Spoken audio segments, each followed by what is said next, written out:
This is a special presentation of Riverfront Broadcasting Sports.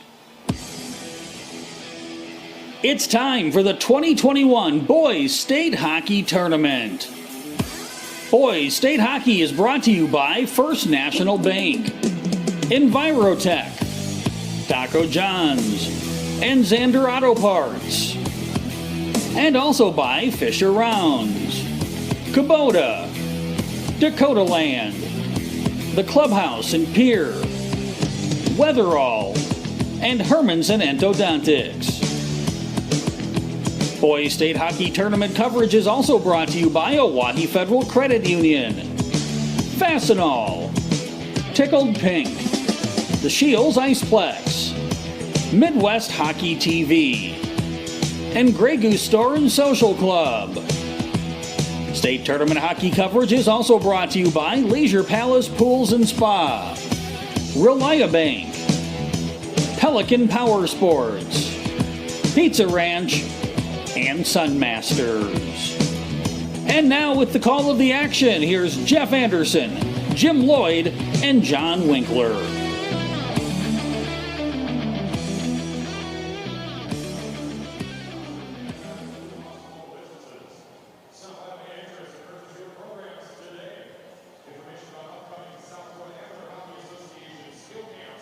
And we welcome you back here to the Denny Sanford Premier Center as we are getting set for the third place game as the Oahe Capitals will take on the Sioux Falls 2 Flyers. John Winkler here, Jeff Anderson, Jim Lloyd will join me in a moment. The Oahe Capitals are looking for the third place finish. And so are the Sioux Falls 2 Flyers. Both teams lost tough games last night. The Rushmore Thunder beat the Oahe Capitals in overtime, double overtime, 5-4 to advance to the state championship. Brookings won 3-0 over Sioux Falls 2. And these two teams, after disappointing losses last night, will have to turn back around and try and finish their season on a strong note. And by winning this game to be the third place team in the state, of course, Sioux Falls 2 coming in as a 4 seed. The Oahe Capitals are coming in as the 2 seed. Both teams won the first day, 8-2 for the Oahe Capitals over the Huron All-Stars. And then Sioux Falls 2 won 5-1 over Sioux Falls 1. To advance to that second round, and now they are meeting here today. In the regular season, the Oahe Capitals won both games. They won at home just a couple of weeks ago in the second to final regular season game of the year, and then they won also in Sioux Falls back at the beginning of February. So the Oahe Capitals are looking for a clean sweep, a 3-game sweep of the Sioux Falls 2 Flyers here this season and take third place back to the capital city, the Fort Pierre area, as the Caps finish their season. For the Capitals, a lot of seniors. Andy Gordon, Rafe Briggs, and Elliott Life. The top line, those 3 seniors, along with Isaac Pollock and Chris Schultz. Those 2 seniors have been in the defensive pair. And Cord Ellis, another senior, along with Cooper Schwartz. Those 7 seniors are playing in their final game, will be in their final game here this evening. Or this afternoon, I should say, as the Oahe Capitals and the Sioux Falls 2 Flyers battling here for third place. And the Sioux Falls 2 Flyers, I believe everybody will be back from that team. It'll be all 3, everybody from Sioux Falls 2 will be back for their next year as well. So this turns into, Jim, as for the Oahe Capitals, a game where they got to win for their seniors, not even for just the Sioux Falls 2. They can play again next year. Almost all of them are going to be coming back, but for Sioux Falls or for the Oahe Capitals, they got to win for their seniors today. They do. It's real important that those seniors, well, they want to go out on a high note because they don't know what tomorrow is, as far as sports. And sometimes some of these seniors, they play just hockey, and now it's over. Yeah, and that's huge for a high school kid. It's a life changer. It really is. Yeah, and we saw the emotions last night. Those 2 teams that lost last night, they were playing here.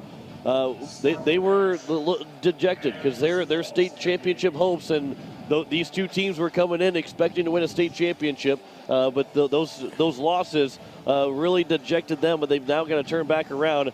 I think you're seeing, of course, they're high school kids, so they can forget about things a little bit easier than the older folk, but they've got to be put that loss out of their mind. Both teams got to put the loss out of their mind. Well, and win or lose, these kids are going to gain something from this, from a tournament such as this.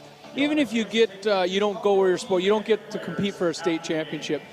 It teaches you to lose, it teaches you to win, and it teaches what kind of work it takes for success in general. And they'll carry this with them for the rest of their life. It seems like a small thing right now, but it will stay with them. Yeah, the White Capitals taking on here the Sioux Falls 2 Flyers. And again, this is the third place game. We saw Sioux Falls 1 beat Sioux Center 5-2 to get fifth place. And the Caps now are looking for that third place finish. But they have in front of them the Sioux Falls 2 Flyers that will be fighting for third place. And of course, Brookings and Rushmore coming up in the state championship game at 3:35 this afternoon. So 2 more games to go of this 11-game tournament. And Jeff, this should be a doozy. It should be a doozy. I think it could be a very interesting hockey game. But in some ways, I look at it. In some ways, I think this could be a 5-1 score.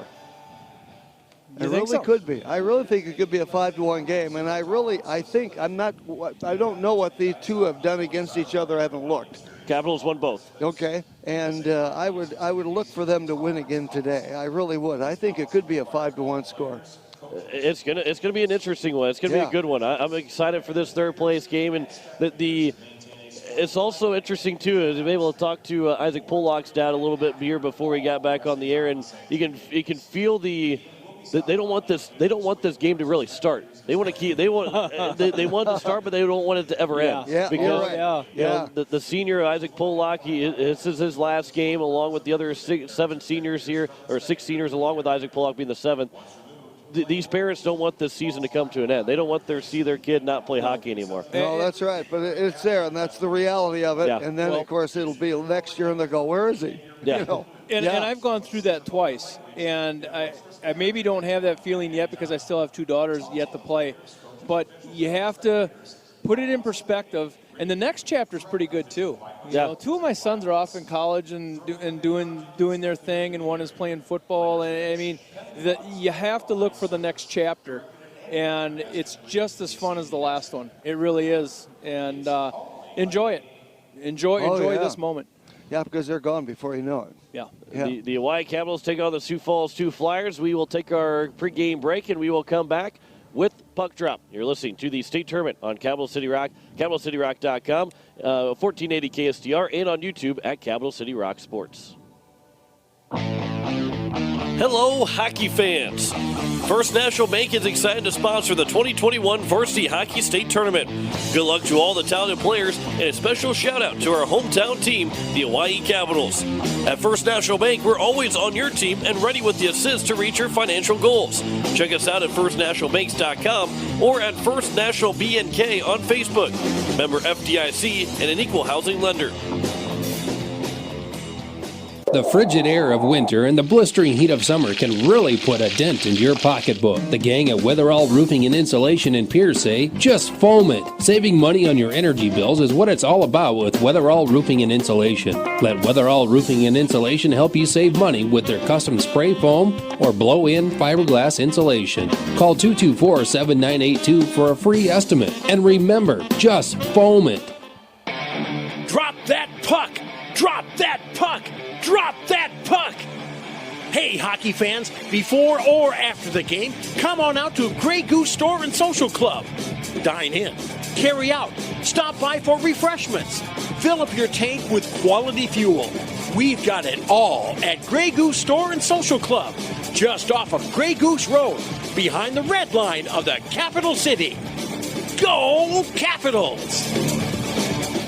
When you're in the need for high-quality replacement auto parts, look no further than Zander Auto Parts and Machine Shop in Pierre. Zander's has been servicing the Pierre area for over 40 years. Their professional parts techs can get you the parts you need and get you back on the road.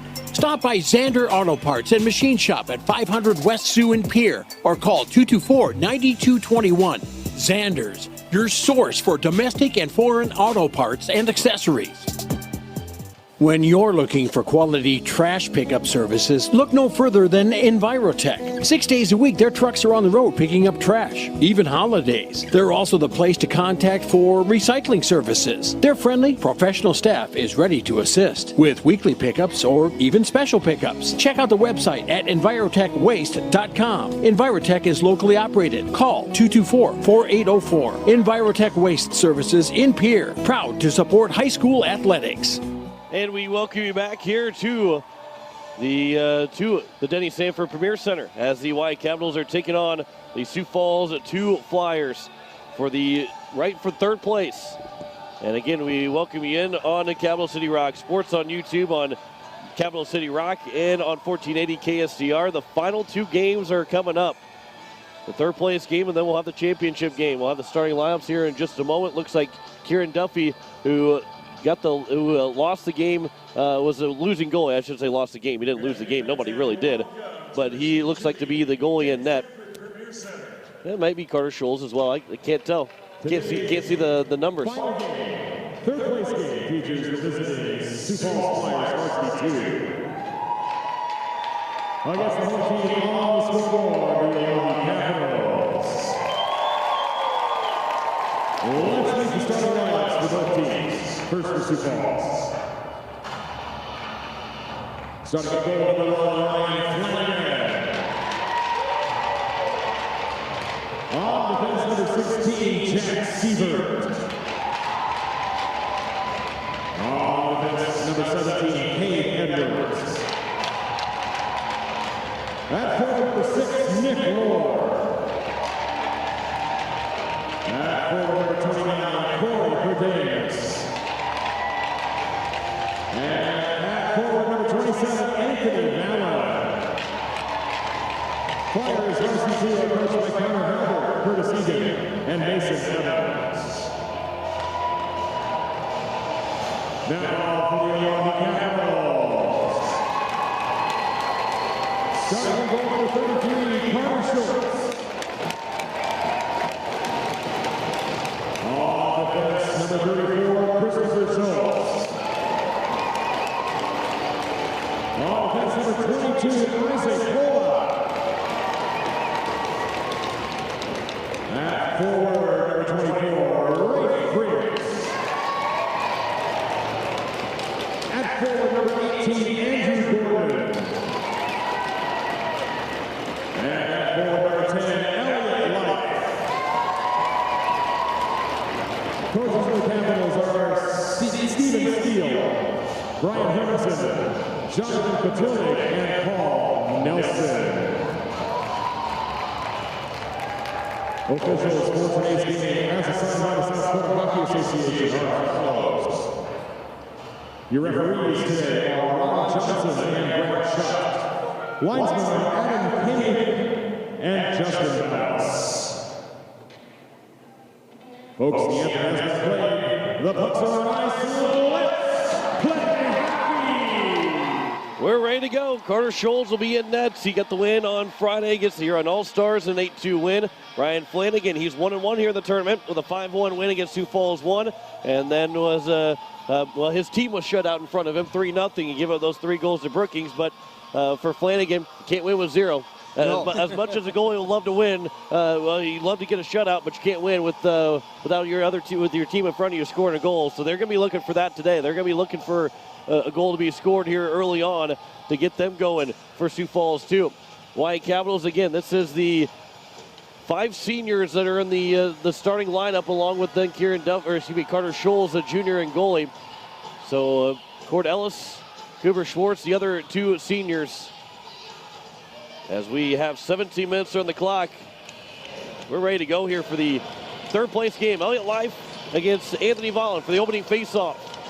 Caps are going from right to left. Sioux Falls 2 from left to right, and the faceoff is won by the Capitals, and we are underway here in the third place game as the Sioux Falls 2 Flyers have it in their own zone. That is going to be Nick Lohr, the captain of the Sioux Falls 2 Flyers. Over for Vollen, just off of his stick, and then played back out into the neutral zone.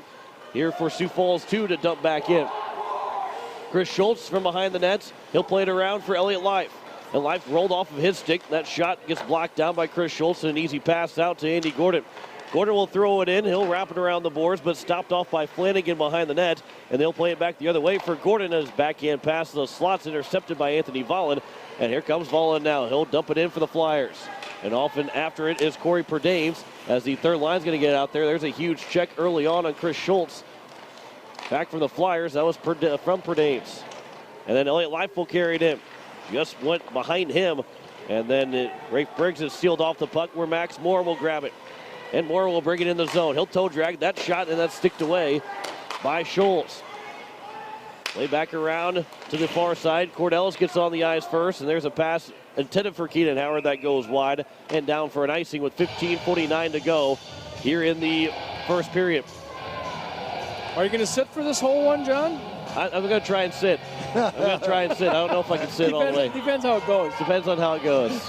Well, and you stand so much that it feels a little strange to actually It does. sit and watch a game. It really, broadcast. Yeah, you're exactly right. To be sitting here, it feels like we're not involved in the game at all. Yeah. As Jordan Corey's pass, that's intercepted by Dre Burns, and he'll be thrown down the ice, not far enough for an icing, and it'll be back for Keenan Howard. And Howard, from the bottom of the face-off circle, gets it over for Floor, coming back for Grease, chopped up in the air, and a couple of sticks will battle for it. And then Max Moore will check Ashton Grease. There's a hard shot from Keenan Howard, and a penalty is coming up, and it's going to be against Sioux Falls 2. And our first penalty of the game. We're going to have a rough. Yeah, the Caps are going to go on the penalty, the power play, the Pelican Power Sports power play. Max Moore is in the box for 2. Well, in Oahe had a pretty good percentage as far as power play goals during the year. Yeah, they're third in the league. This is actually the best team on the power play in terms of Sioux Falls 2. They led the league in the power play percentage. It's in the corner on the face-off win here for the Oahe Capitals. Elliott Lifa's pass gets blocked down by a stick, and then it's cleared by Sioux Falls 2. And it'll be played back around for Kieran Duffy now to take. Carter Scholes. It's hard to tell those two apart sometimes because they're both really good goalies. Yeah. And they're only 4 numbers difference, 37 and 33. Here's Elliott Life. He'll carry it in. His shot. He scores! Off the water bottle and in. Elliott Life. Well, Leaf is pronounced Life. Yeah, it was almost like Flanagan didn't see that. Oh. It was so fast he didn't have time to react. And Life gets the Caps on the board. Just 2 minutes and 5 seconds in the contest. Their first shot on goal goes in. He's their goal leader, 27 goals this season. That was an impressive shot from Elliott Life, and Ryan Flanagan had to turn back around to grab his water bottle from behind the net. We've seen that twice now here.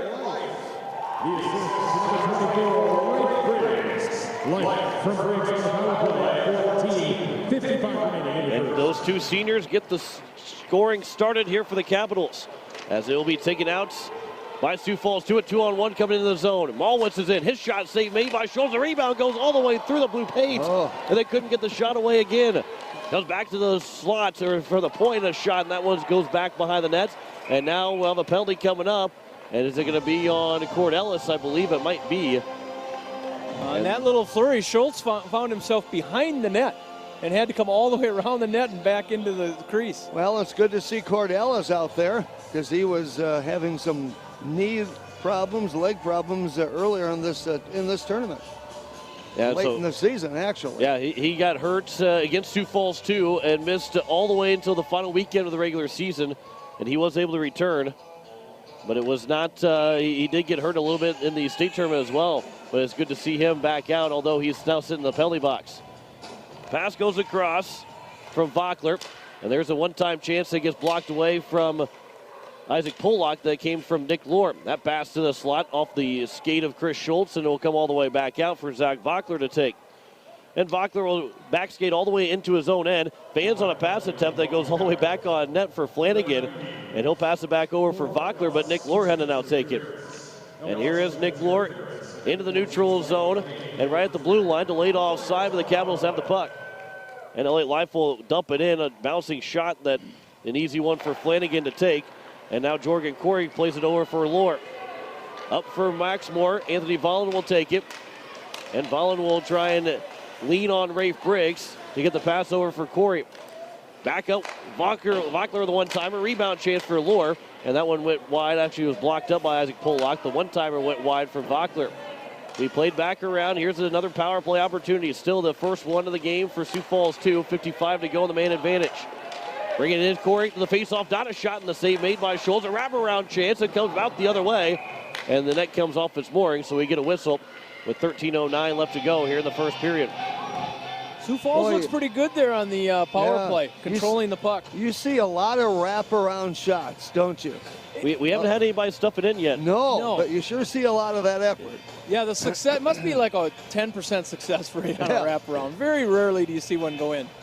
This is the best power play team in the States, and it is Sioux Falls too, as the pass goes over for Brock Malwitz. Malwitz from the point all the way down, back out for Malwitz again. Malwitz a pass to the slot, and a good stick there from Ashton Grease to put it to the far side boards. He comes in front, off the goalpost and in, and Corey Perdames has tied it up at 1. And the top power play unit has done it again here for Sioux Falls too. Corey's done it 9 times this year. He's had 8 assists. And I think that's his first one of the tournament, if I'm not mistaken. I think you're right.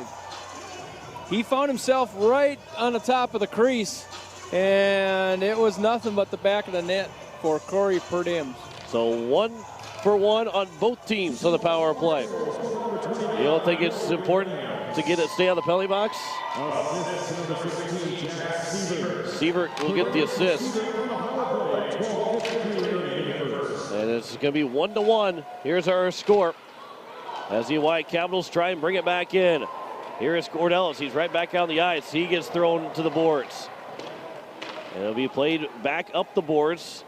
And Max Moore will get out of the zone, but it's taken by Ashton Grease. He's in the neutral zone. A pass goes across for Keenan Howard, and Howard will throw it in the zone. It'll be around the boards to the near side. Cordellis was trying to hold the zone, but he could not, as it's going to be out of the zone and played by, that's number 3, Josh Peterson. Comes across, Vockler couldn't get a shot away, and it went off of his stick. Then he was tripped up by Scholes, making that save. And now it's the 3-on-2 the other way here for the Capitals. Dre Burt is in. Burt, he'll leave it back for Grease. Grease with a shot and a save made by Flanagan. The rebound's loose. Shot it on, and they score! Dre Burt will get the rebound in. That's his second attempt. He missed the first one. The puck was right between his legs, and he couldn't get a stick on it. Took him a little bit. He skated away from the crease, and he found it.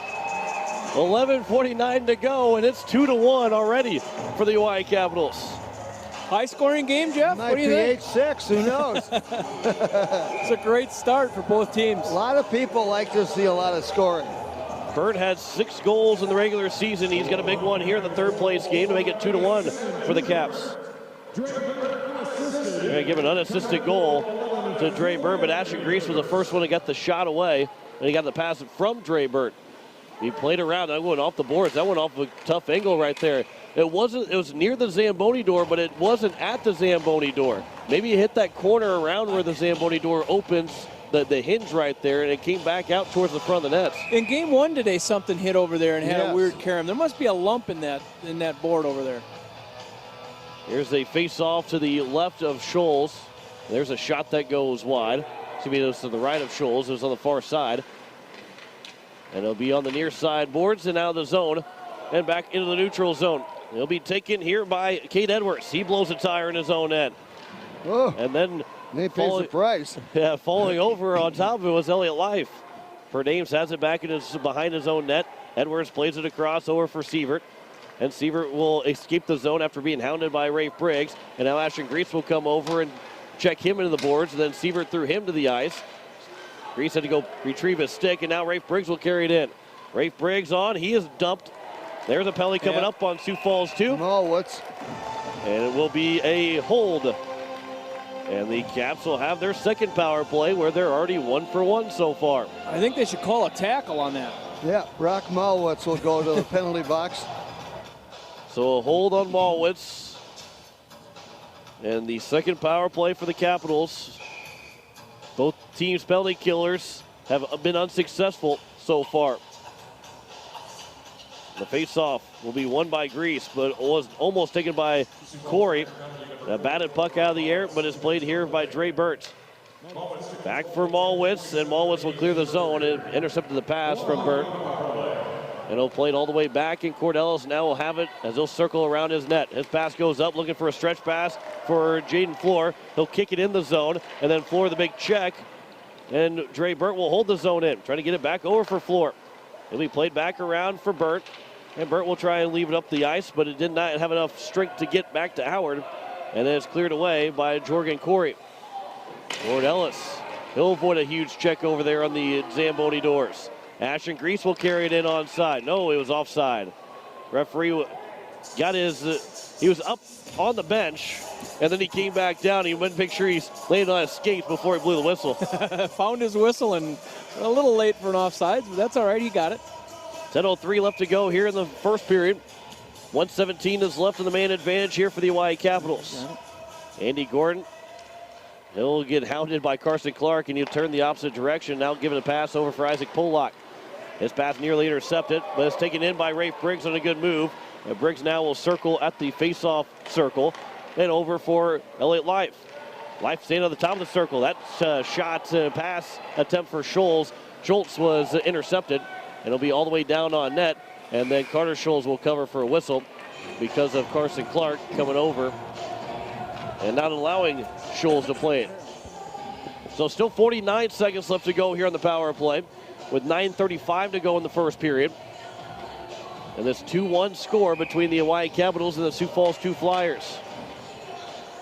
Faceoff is won here by the Caps. Elliott Life will take his time. He's standing straight up behind the net, and he'll play it over for Rafe Briggs. Over for Polak. Now here's Life again. He walks it in, winds up with a shot save made by Flanagan, but an offensive zone faceoff's coming up on the covered whistle from Flanagan's save. Elliott Life's mom had a sign in the Iceplex, and it said L-E-I-F is pronounced life, L-I-F-E, just to keep everybody honest. As the faceoff is won. They got it right yesterday. Yep. He's been hearing Leaf for probably his entire life. I've been hearing it for the last couple of years as well. That pass for Rafe Briggs. It'll be off of his stick. He'll get it back, try to play it around Anthony Vollen, but he could not. Comes just out of the zone for Elliott. Don't call me Leaf Life. That's good. He lost the puck, and it'll go over for Carter Schultz to cover for a whistle. And he's not going to play next year, right? He is a senior. Yeah. Elliott's mother will like that one, John. Gosh, I can't use that phrase next year. I know. I missed my chance for the last 3 years. I could have been doing it the whole time. Elliott's been a good player for a long time for the Caps. He's a really good kid, too. That's the great thing about this. We see a lot of good kids that are playing, not just for the Caps, but for all 8 teams that are here in the state tournament. Yeah, not just good hockey players, good people. Yeah, absolutely. 5 seconds are left here on the man advantage. Brock Malwitz will be coming out here shortly. He's ready. So the Caps are going to go to 1 for 2 on the power play. Seaver with a shot, and there's a glove save made by Schultz, and Malwitz was about ready to come out, but he's still got another second of game time to wait. And the faceoff again to the left of Schultz is won by the Capitals, and it is full strength now for both teams. Keenan Howard, he'll dingle around, and then a pass from Ashton Grease over for Jaden Fleur. He'll backhand it into the zone. He played around from Ryan Flanagan. Behind Ryan Flanagan, Howard will run over to Jack Siebert, and the puck will come free for now Ashton Grease. Grease with a pass through the slot, and it misses both Jaden Fleur and Keenan Howard. He'll be played all the way back, and there's one of the seniors, Isaac Polak, that will take it off the stick of Schultz. Didn't take it cleanly at first, and then Polak will throw it off the boards on the near side, but can't get the puck out of the zone. Here's Bachler coming in, a shot on the short side, and a save made by Schultz. Keenan Howard now, he'll wrap it off the boards, but not out of the zone again. Seaver with another shot and a glove save made by Schultz. Those are 2 really good saves there by Schultz, and 2 really good shots from Sioux Falls too. Schultz doing a good job there hugging the post. He covered up all the gaps between the post and his shoulder. And the faceoff again will be to the left of Schultz here on the near side.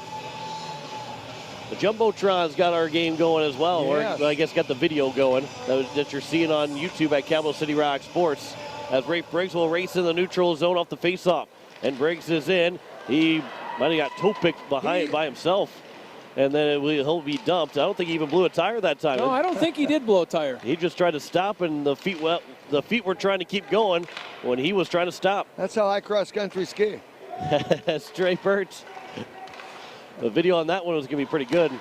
You cross-country skiing. It's dumped back in by the Hawaii Capitals, where John Matheson will take it. His pass goes across off of a stick, and then Corey couldn't find it. And then fanning on it, and Elliott Life will take the puck. Life is in from the tough angle, goes off the side of the goalpost, and he'll play it back around here the near side. Andy Gordon on the stick handle around John Matheson. Now he'll protect the puck. He's got the puck back in the near side corner. Pass comes in front of the slot. A save made by Flanagan off the shot from Dre Burns. He snuck in on the backdoor feed, and Sioux Falls 2 never saw him, but Flanagan made the save. There's a shot from the blue line for the Sioux Falls 2 Flyers that will go stick into the corner. And then cleared by the Caps, and it will go down for an icing with 6:53 to play in the first period. That was an excellent save by Flanagan and an overall good play from both teams on that opportunity. We've seen a lot of good goaltending in this tournament, and some really good goaltending all year long. This is a good class of goaltenders. Faceoff will be to the left of Carter Scholes as the faceoff is tied up, and it'll eventually be taken by Sioux Falls 2 for the slot. A shot and a block down by Chris Schultz. There's another chance, and Carter Scholes will get the save and a whistle with 6:45 left to go here in the first period. And back to that save from Ryan Flanagan. Dre Burt, he's a great defender, but every time he gets a chance to kind of sneak up into the offensive play, he'll do it. And he kind of just found his way right in front. There's a chance in front, and Sioux Falls 2 scores. Brock Malwitz will tie the game up at 2 with 6:39 to play in the first period. The puck came just in front. Malwitz was right there on the doorstep and beat Carter Scholes. So much for that 5-1 score. I think once it was 2-1 with 11:49 to play, I don't think that was already out the door. But Malwitz will get the goal, and we are tied at 2. As the faceoff will be taken by the Capitals. They get an assist to him. Carson Clark will get the lone assist as that shot goes wide. That was a bullet. A couple of oohs from the crowd. There's Isaac Pollock with a shot, and that's blocker down by Ryan Flanagan. Back into the neutral zone, played back down. Caps are on a delayed offside. Now here's Nick Lohr. He'll give it over for Anthony Vollant. And comes in front of the slot. Keenan Howard avoided a big check. And it's taken by Ashton Grease. The sophomore will carry it in for the Capitals. Grease leaves it for Floor. There's a shot that goes high over the glove side of Flanagan. And then up and knocked down by Isaac Pollock. Good job by Pollock to have patience. Here's Pollock in. Pollock with a shot. He scores! Isaac Pollock is 3-2. Grabbed it just inside the blue line with his glove, threw it to his stick, and just walked it right in over the dot. And that was a bullet too. Well, he had 4 goals during the regular season, so it's fun to do that, especially when you're a senior. I didn't think Flanagan thought that was going to come at that kind of velocity. And Isaac Pollock, the patience that he had at the blue line there, because everybody from Sioux Falls was going the other way. He's a defender. He should be going back, but he said, no, I'm not going to do that. If nobody's going to guard me, I'm going to shoot it. And the unassisted goal for Isaac Pollock makes it 3-2. And it's now going to be taken by Rafe Briggs. He'll try and feed it over for Andy Gordon as he was falling to the ice. An onside play as the Caps will throw it behind the net. And then it's off the boards and played here by Ryan Wadeen. So Wadeen will get a shift here with Dre Burt on defense. As Kate Edwards will throw it off the boards. Nearly had it angled right to get it over to Anthony Volland. But then Rafe Briggs will avoid a check, a bigger check, as he got spun around. And then it's flipped out in the neutral zone. Now where Ryan Wadeen will come back to play it. And Wadeen, a good pass over for Burt. He'll feed it through the middle, but it missed Andy Gordon, and it goes down for an icing with 4:58 to play here in the first period. Caps have scored on 3 goals on 7 shots so far. Sioux Falls with only 10 shots, but they're still trailing 3-2.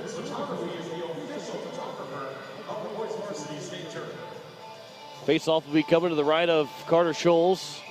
4:58 to play here in the first period. Everspacher with a shot, and that one goes wide. It'll be played back around for Jaden Floor, and Floor will pass it up and misses Keenan Howard and also Ashton Grease. Here's Jaden Floor again, as he'll have it in the neutral zone.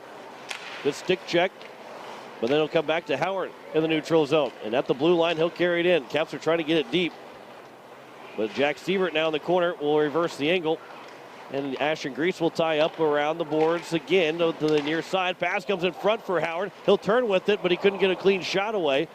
And then it's going to be flipped out by Brock Malwitz. And Ryan Wadeen with a good stick, but the Caps are going to ice it. No, they're not going to ice it. It looked like it could have been an icing, but it'll be played back up. Here's Dre Burt. Burt will throw it back in, but it comes right over to Eberspacher. We're now a pass intercepted by Grease. Grease is in. His shot, that goes wide. Looking to go blocker side of the far side. Had some room, but couldn't knock it in. And then at the blue line, Rafe Briggs didn't touch it right away. It would have been offside by the Caps. as the Caps are trying to make that change to get the top line all out there. Ryan Wadeen back from his own end, hard around the boards, and the only one there is Andy Gordon. He'll touch it along, and it will not go far enough for an icing as Cade Edwards tried to play up the boards, but it's intercepted by Gordon. But then played back out of the zone by Sioux Falls 2, where Chris Schultz has it, and he'll throw it back in. 3:30 left to go here in the first period, a 3-2 lead for the Hawaii Capitals. Jeff Anderson thought it was going to be a 5-1 game. Here's a chance for the Capitals. A backhand pass from Elliott Life, but he couldn't get it over to Andy Gordon in time. Yeah, what's he know? As Elliott Life now has it. Pass over for Briggs. He fans on a shot. Flanagan took a long time to get over to the near side post, but Briggs couldn't get the shot away. Otherwise, it was going to be 4-2. He had all the room, especially from up here. We could see all the room he had. Rafe Briggs will carry it right back in. The Capitals are controlling the play right now. There's a shot that goes high over Flanagan. Goes back to the blue line. Here's Chris Schultz now. Back for Elliott Life. Pass to the slot for Gordon, and that shot gets blocked down by Edwards. Are the Caps on a power play? It almost feels like they are. Yes. It comes just barely out of the zone. Keenan Howard will play it back over for Chris Schultz, and he'll throw it back in. And Ryan Flanagan will tee it up. And back Cade Edwards. And Edwards will try and maybe reverse how things are being played the other way. Isaac Pollock with a good job to hold it in. Over for John Matheson now for Sioux Falls 2. And Matheson will play it back for Edwards to try and create some space and to get this puck finally going the other way. But the pass missed to Max Moore, and it comes back to the Sioux Falls 2 blue line, and then they throw it in the crowd, and that one... That hit one of the students down here, right in front of us. That'd be one of the Sioux Falls students. I think it might have, yeah. Ooh. Kind of got him in the side of the head. We have an attendant going up to take a look at him. No, he's just going to get the puck. No, he's going to get the puck. Head looks fine. I need the puck. Oh, I'm sorry. I just shouldn't laugh at that, but that was kind of funny that he's just, exactly no, yeah, you okay? Okay, here's the puck. Yeah. He seems to be okay. $2.50. Yeah. We got her. Here's Chris Schultz with a shot. And I do laugh only because he is okay. He's okay, yeah. Right. If he was not okay, that would not be a laughing matter. As it will be here for a penalty coming up. Jordan Corey had it. We have an interference call down in the far corner. And I would assume it would be on Sioux Falls here. Nobody's moving from Sioux Falls quite yet. Nobody's coming. Yeah, no, they're going to get him. Yeah, they're going to get Vockler for an interference. So with 2 minutes left in this period, it's going to be a power play here for the Caps. So they'll either end the period with the power play or they score the power play and take a 4-2 lead. Well, this entire period, Sioux Falls 2 wants to end this period being shorthanded. Here's Elliott Life. He'll walk into the top of the faceoff circle on the far side. Back over for Rafe Briggs. Square away a shot. And that was blocked down by Flanagan.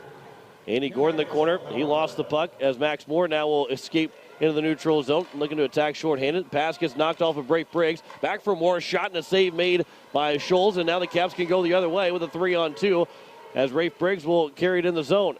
Briggs tried to leave it over for Chris Schultz, but could not. And it'll be taken around by Jorgen Corey. And Corey will flip it out of the zone and all the way down.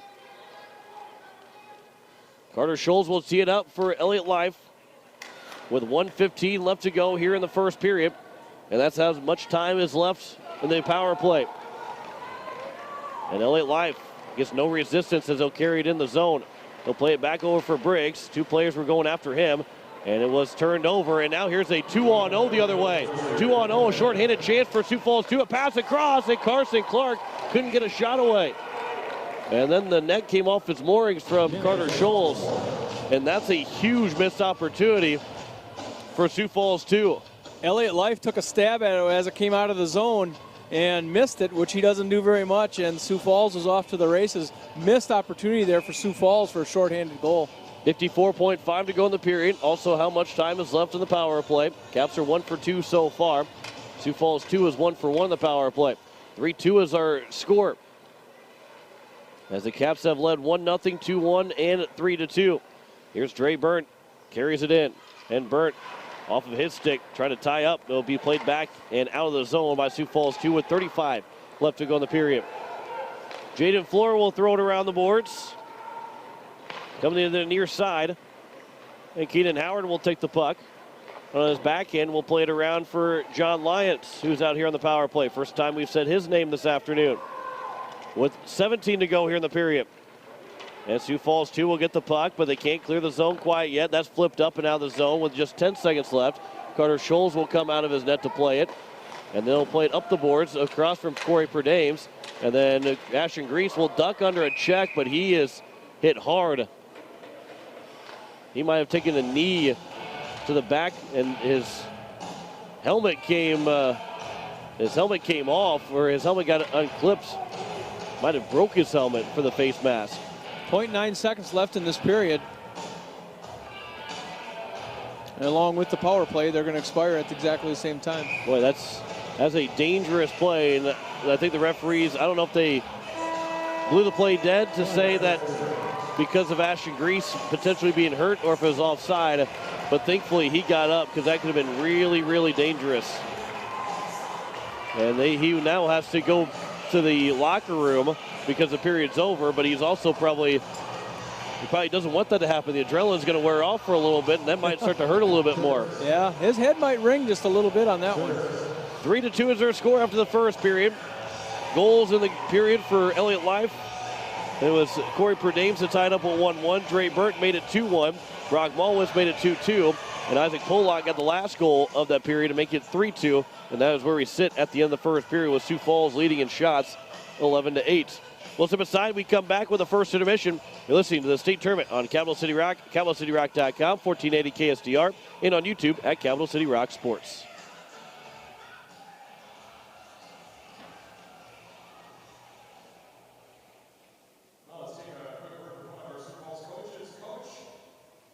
Lace up your shoes, because it's back.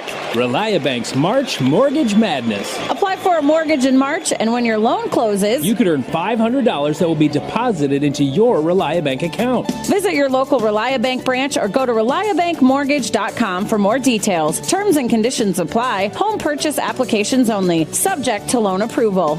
It's ReliaBank's March Mortgage Madness. Apply, close, earn $500. Member FDIC, Equal Housing Lender. Insurance. We all need it to protect our homes, health, businesses, and belongings. But having adequate coverage is just the beginning. You also need the support of professionals who stand by your side to protect what's important to you. Fisher Rounds & Associates combines the coverage you want with the commitment you need. Fisher Rounds & Associates. At your service, at your side. With offices in Pierre, Mitchell, Watertown, Sioux Falls, and Rapid City. Tired of walking out in the morning with a thick layer of frost and having to scrape your car? Don't want to freeze sitting waiting for the car to warm up? Well, what are you waiting for? Call Jason and the crew at Sunmasters in Pierre, and they can install your remote start today so you can stay warm this winter and keep those windshields defrosted from the comfort inside your home. Call 224-6102 or stop in today at 1020 East Sioux Avenue. Sunmasters in Pierre. Introducing new Queso Blanco from Taco John's. It amplifies everything on our menu, kind of like a hype man. Melty, cheesy, white cheddar goodness. Came in dripping. With just the right amount of jalapeno heat. Where my peppers at? Oh, yeah, right here in the queso. Our Queso Blanco remixes anything, like the Boss Burrito for only $6. Remix. Download our app for exclusive deals at Taco John's. Bigger, bolder, better. Never enough queso. Hey, this is Chris Busher, driver of the number 17 Fastenal Ford. Are you looking for ways to move your business forward faster? Fastenal can help with solutions to bring speed and efficiency to your supply chain. Get the best industrial brands, names like Milwaukee, MCR, and Kimberly-Clark Professional, in ways that minimize stockouts, total cost of ownership, and inventory on hand. From industrial vending to automated bins, Fastenal has a supply solution to move the needle on your business goals. And we welcome you back here to the Denny Sanford Premier Center as we have played one period and a 3-2 lead for the Oahe Capitals. John Winkler alongside Jim Lloyd and Jeff Anderson. And guys, that was a fun first period of 5 goals we saw in total. And a game that I think if you're going to go out in the season and you're not playing for the state championship, I think if you're playing for the state championship right now, both coaches are at the end of their wits. Having given up 5 goals, 5 goals scored in total, but with a third place game, I think at this point you're going, let's just fill up the scoreboard. Let's see how many goals we can score, because this was a fun first period. Well, I think both of these teams right now are at the point, hey, this is the end. We're playing in a kind of a neat, unique venue here. Let's just have some fun playing hockey and finish this season out in positive fashion. Goals from then that period were Elliott Life. He got a power play goal from Rafe Briggs to make it 1-0. And then it was a power play goal for Sioux Falls, 2, and it tied up. Corey Perdames tied at 1-1. Then Dre Burnt got a rebound that he scored on, made it 2-1. And then Brock Malwitz from Carson Clark tied the game at 2-2. And then the Hawaii Capitals score with Isaac Pollock, getting was his 5th goal of the season. And it's a 3-2 lead here after the first period. We saw in that first 10 minutes, we saw 3 goals. In the first 12 minutes, we saw all 5 goals being scored.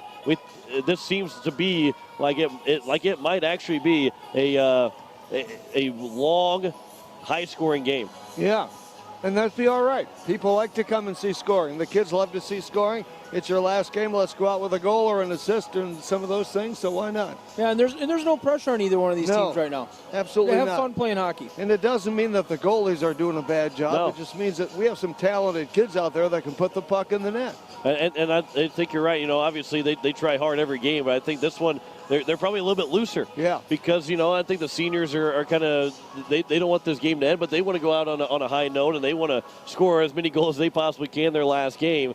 And I think that's what makes the extra motivation to get a goal and to try and get that in the top corner and try and beat the goalie, because both these goalies are good. Ryan Flanagan's a good goalie. Carter Scholl's a good goalie. The backup today for the Hawaii Capitals and Kieran Duffy is a really good goalie.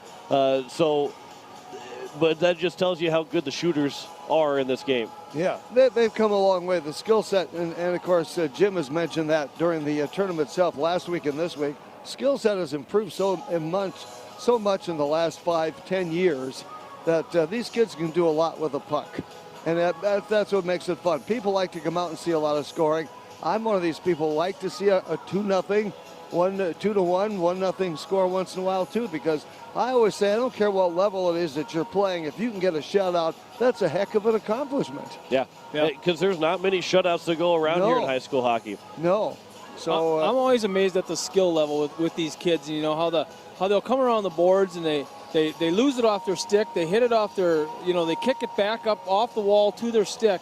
And I don't know where they learn all this stuff sometimes. And I remember being amazed even at my own kids, because I remember them on the ice and falling down and not even be able to hardly skate. And all of a sudden I turn around and look, and they're doing stuff that we're seeing out here today.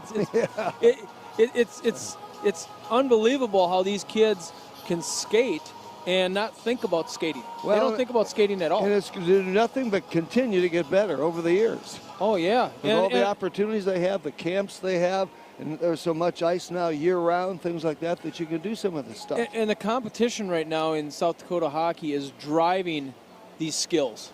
You have to, it's getting very competitive. These teams are all competitive, and the kids are competitive with one another. And go to the camps, learn how to skate, do some extra work in the off season, or even work a little harder during the season.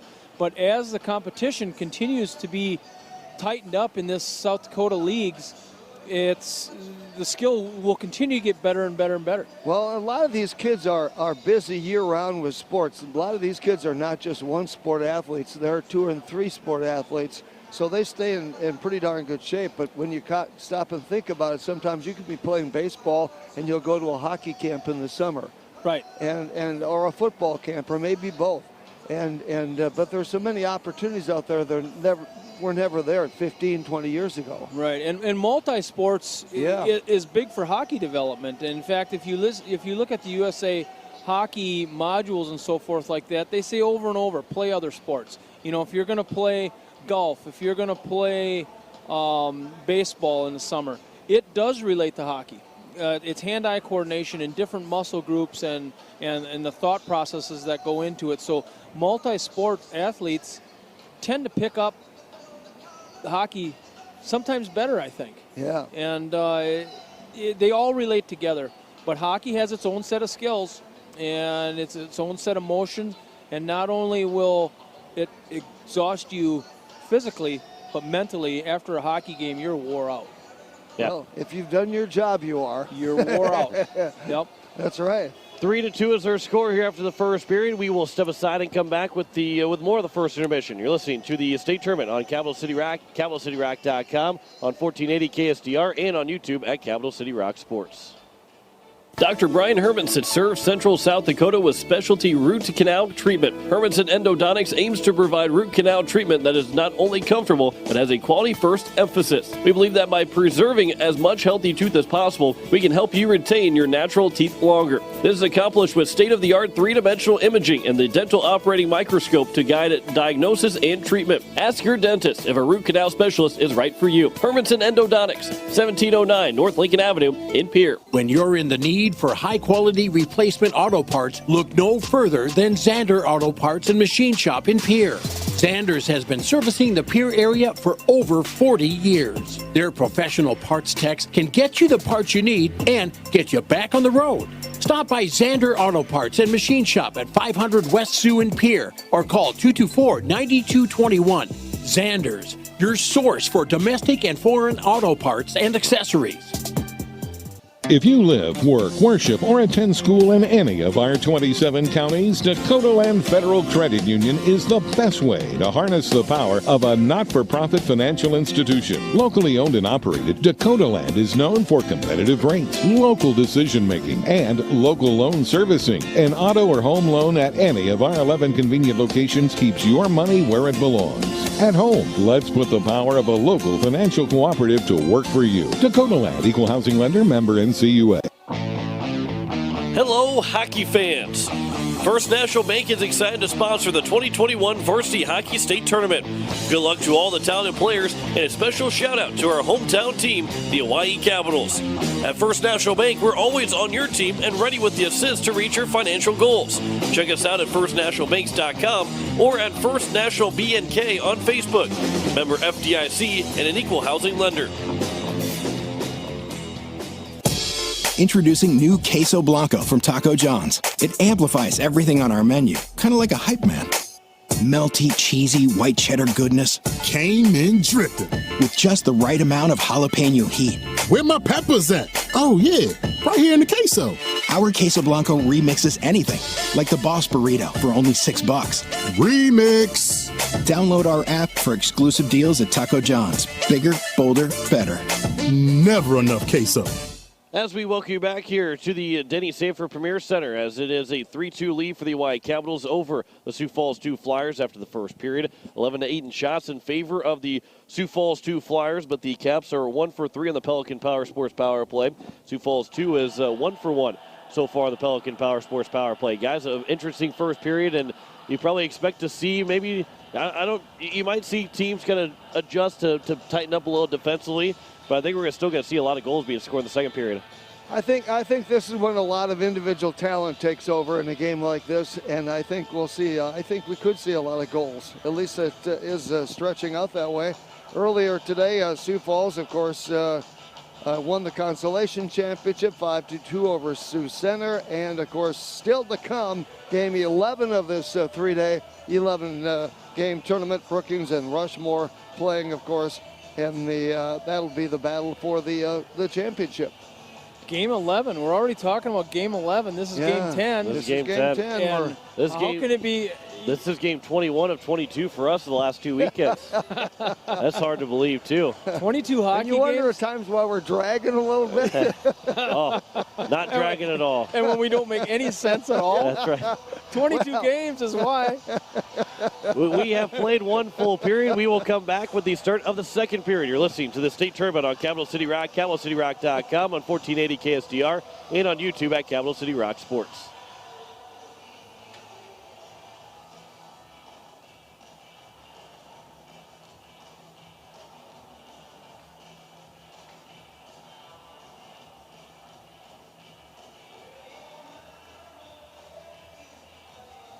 Dr. Brian Hermanson serves Central South Dakota with specialty root canal treatment. Hermanson Endodontics aims to provide root canal treatment that is not only comfortable, but has a quality first emphasis. We believe that by preserving as much healthy tooth as possible, we can help you retain your natural teeth longer. This is accomplished with state-of-the-art three-dimensional imaging and the dental operating microscope to guide diagnosis.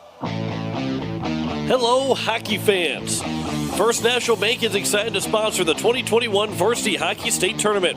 Good luck to all the talented players, and a special shout out to our hometown team, the Hawaii Capitals.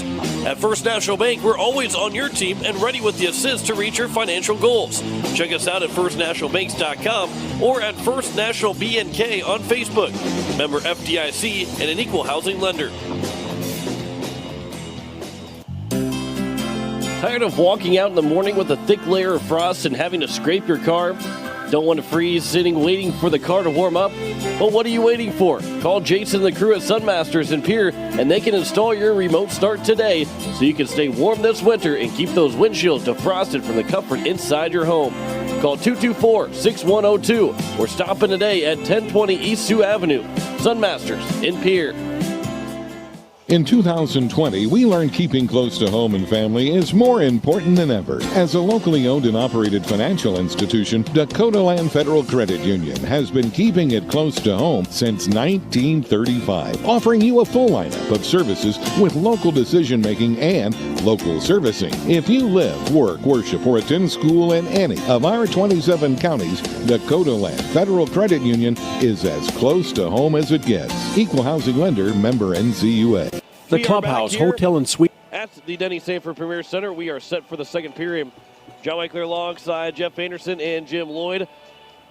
And we are excited for this second period to be back with you as it's a 3-2 lead for the Hawaii Capitals. There we go. Stumble through my words a little bit. I was going to say, yeah, easy for me to say. Exactly right. The faceoff is won by the Sioux Falls 2 Flyers. We're underway here in the second period. The pass comes up for Jordan Corey. We are 5-on-5 to start this period. There's a shot right away, and a save is made by Carter Scholes. And then the puck is caught underneath the in the net, behind the net. And Chris Schultz will lift it up and set it on a tee for the referee to pick up. He didn't even bend down. Nope. What a nice guy, Chris Schultz there. The faceoff will be won by Sioux Falls 2. Kate Edwards lost the puck, and now Rafe Briggs is off to the races. Briggs will carry it in along with Andy Gordon. The pass goes free for Gordon, and that goes wide. It was nearly deflected. It was possibly deflected by Kate Edwards. And then the shot just went a little wide off the stick of Andy Gordon. And Zach Vockler back in the zone, but Isaac Pollock is there. Elliott Life played it off the boards, taken by Briggs. This pass goes across for Andy Gordon, and it is missed by Jack Sievert, and it goes all the way into the corner. Goes back out into the neutral zone. Chris Schultz plays up the board. Andy Gordon's whip around pass is missed by Rafe Briggs, and now in here by Sioux Falls 2. Here's Max Moore, his backhand pass. It'll be played back around Chris Schultz for Rafe Briggs, but missed his stick, and a shot got blocked down. That came from Eberspacher, and it was blocked by Gordon.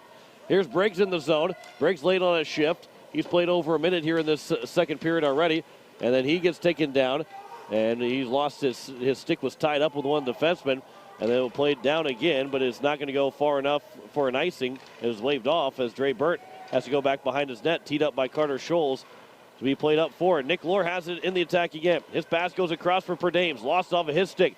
Burt's trying to race out of the zone to go get it. Next to me, that was Jaden Floor. It'll be played back around. You're right, it is hard to tell these guys apart from way up high. As it's going to be Corey Perdames, a passer for Volland. Wraparound chance, and a save made by Scholes. There's another 10%. Another wraparound chance. 10% on a wraparound. I think we've seen 10, so one's going to go in here pretty soon. Well, if you're a fan of whichever team you're a fan on, you're saying, hopefully we got the next wraparound. That's right. Yeah. Faceoff will be left of Carter Scholes. The faceoff is won by Sioux Falls 2. There's a shot that doesn't get all the way through, and rebound, and that's kicked into the corner by Dre Burtz. It's saved there by Scholes. There's an Eberspacher, the shot blocked down by Ellis, comes out in front, and it went between the legs of Anthony Volland as he couldn't get a shot away, and that will be down for an icing by the Capitals with 14:56 to go here in the second period. Yeah, John, you've announced these guys enough that you really don't need to see numbers, but all the guys look the same kind of right now. Same size. They kind of it's hard to tell apart. Sometimes I can tell by the helmet. Sometimes I can tell by the gloves. Ashton Grease wears white gloves all the time. Sometimes by the skate. So, yep. But, yeah, the size right now, I can't tell anybody apart. You can see Rafe Briggs. That's the only person that I think I can see that is different than everybody else. Yeah, he's always been small. That's right. But he knows it.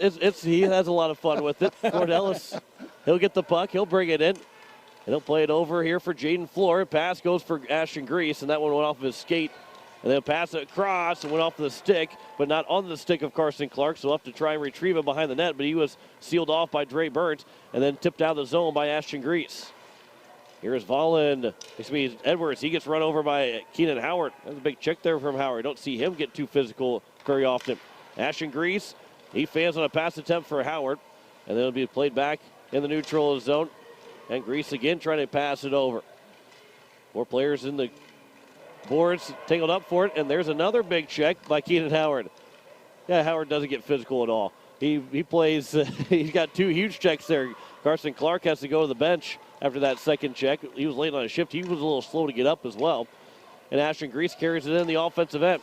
Grease gets around one man, trying to get free with the puck, back in and towards the nets, and it was sticked away by Flanagan. And then at the blue line, it was thrown in by Cordell. So here's a 3-on-1 for Sioux Falls 2. Pass goes over for Vockler. There's a shot. They score.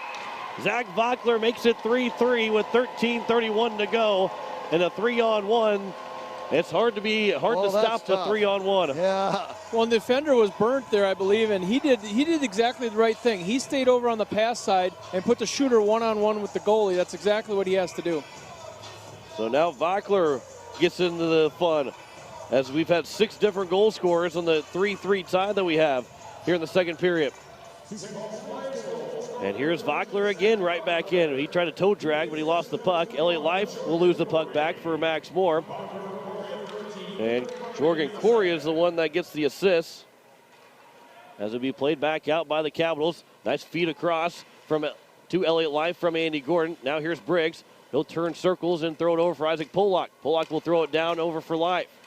Life will skate to the face-off circle. That shot goes off the outside of the goalpost, and then a rebound chance that gets flipped out of play as it went in the net from Andy Gordon. And the face-off, I believe, is going to come out to the neutral zone. We talk a lot of times about coaches that will juggle their lines during a game or between games, things like that. But here's a situation where the peer kids have played together a lot over the years. This is where I think it's great that they can play together and gel as a unit. That's when you like it, your coach not goofing around with the lines, if I can put it that way.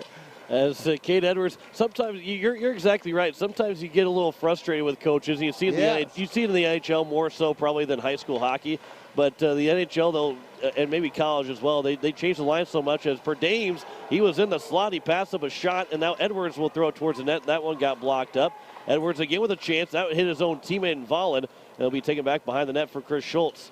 But this top line, as Rafe Briggs will try and chase it down, there will be an icing called.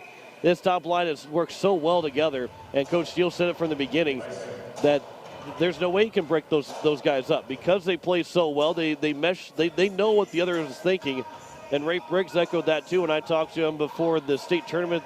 Talked about on Wednesday on our weekly Coaches Corner show. We talked to the captain of the team, and he said, "I love these guys. I'm pretty sure they love me too, and we work really well together ever since we've been little." As the pass from Sioux Falls to behind the net. It'll be played back around, and Brock Mulwitz lost the puck from Jaden Floor. Dre Burton had it, and then he threw it around the boards. Kate Edwards will keep in the zone. Back from Cord Ellis, but held in by Perdames. Perdames goes to the corner, into the corner. He's tied up with 3 different players, and it's taken by Keenan Howard. And here comes now Howard racing in the zone. Howard on his off wing, tries to get to his forehand, a pass, trying to maybe get a pass or a shot, but it went off the stick of Flanagan. And he covers for the whistle with 11:47 to go here in the second period.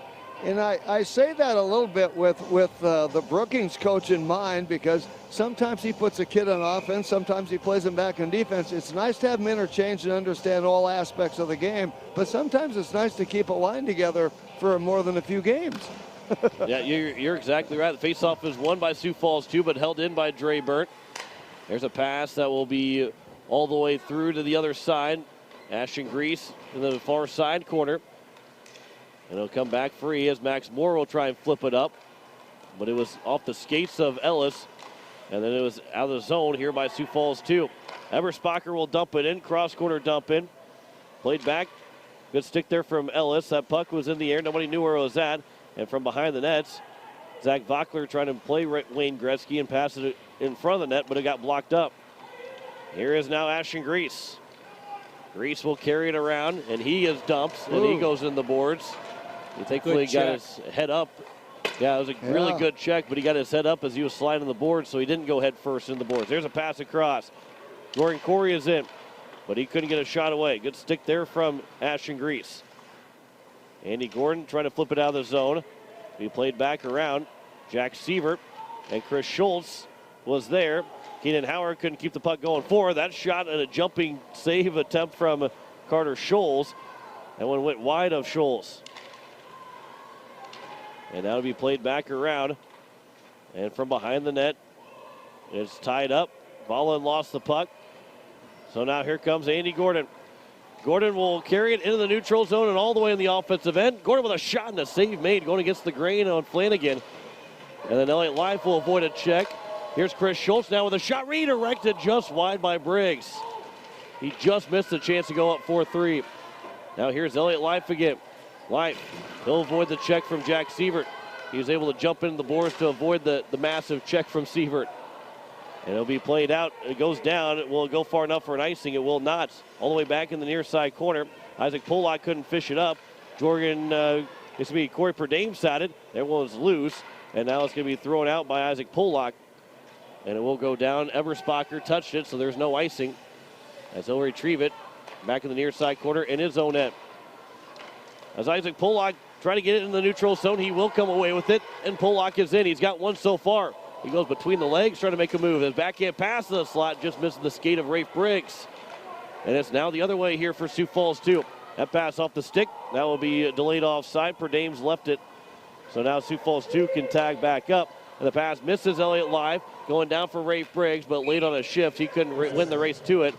And we get a whistle with an icing with 9:11 to go here in the second period. Let me go back for just a moment. Don't misunderstand. I'm not knocking the Brookings coach when I talk about changing lines up, things like that. The guy's playing for a championship. That's all he does is coach. So I'm not criticizing or anything, but sometimes it's nice when they keep things together. I'll make sure to let him know later. Yeah, thank you. We had a great interview with him earlier this year, but can't knock success, and he's done a great job with their program down there. Here is Jaden Flores. He'll try and get out of the zone. He does, and now John Matheson will throw it in from the blue line, or from the red line. He got caught in the midst of Keenan Howard at the blue line, and then Ashton Grease tips it in the zone on a cross-corner dump in. Played back around the net, and then up the boards, and Sioux Falls will exit the zone. They cleanly exited the zone, but once they got in the neutral zone, they didn't have the puck anymore. It'll be played back up, but Sioux Falls now will carry it in just barely onside. There's a shot and a save made by Scholes to get a whistle here with 8:27 left to go in the second period. 3-3 hockey game, 16-10 in shots in favor of Sioux Falls 2 on the Tickled Pink Boutique in Mitchell scoreboard. Nice to see Anthony Vallon back out there again. He took one in the arm, in the forearm. It looked like it hurt pretty good, but he's going to be all right. And the faceoff will be won here by Sioux Falls 2. Vockler, a pass over for Moore. He gets checked by Floor. And then Keenan Howard and Vockler will get tangled up. May lost his stick. That's Vockler. The pass will come back out, and here's now Evanspacher. Evan Evanspacher with a shot and a save made by Scholes. He does not allow a rebound. To get a whistle with 8:09 to go here in the second period. Sioux Falls really zips that thing along the blue line, don't they? They get it over cross ice in a hurry. Yeah, they're a good puck-moving team. They got a lot of talent. Yep. And this is going to be a scary team here in the next couple of years. Yeah.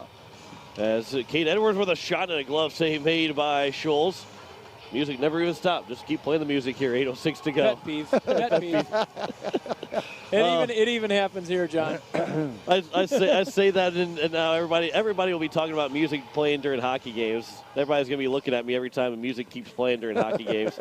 John's pet peeve. I say I'd never let that fly over the air. What my pet peeve is in hockey until last night. That's what happens when you're doing 22 games in 2 weekends. Now everybody knows. Everybody knows. Here's Jorgen Corey as he gets the puck, but it goes off the boards. And here's a chance now for the Capitals, but a good stick and good play by Cade Edwards to keep it in the zone. Otherwise, the Caps might have had a 3-on-1 going back the other way. There's a bad pass in the Caps' end. It's intercepted by the Flyers. Kate Edwards had a first shot that got blocked down. Another chance. Here's a chance off the side of the net, off the goalpost from Vockler. And Vockler's trying to get the puck back.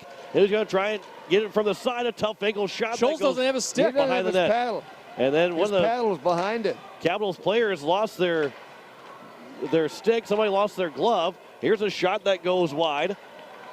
And it's coming back for Corey. Max Morris trying to pick up his glove. Then he's taken out by a stick. Schultz doesn't know if he should pick his up or not. And Carter Schultz thankfully got the shot going to his glove side. Otherwise, he would have no stick over there to try and make a blocker save. Burt brought it up from behind the net over to the corner, and Schultz, I saw him grab for it about 2 or 3 times. He didn't know if he should pick it up or look at the puck. Yeah, and he decided to leave his stick down. Talk about feeling naked in front of the net. Yeah.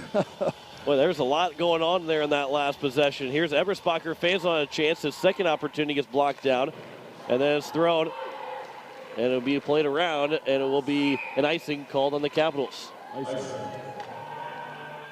And he had Elliott Life that got dumped down, and then it was Max Moore that lost the glove. And I think when Elliott Life got back up, he fluttered the glove all the way across the side and said, you go pick that up somewhere else. Yeah, and you can get a penalty if your defender goes around and picks up a stick and hands it to somebody. You cannot have 2 sticks in your hand at once. As Corey Perdames has it. I've never heard that before. That is. Yeah, that's actually a violation. It is. And Keenan Howard will get it out of the zone. And now will be played here for Jaden Floor. And Floor will bring it in the zone. His turnaround pass to the slot, but nobody was there for the Capitals. And it'll be played back around.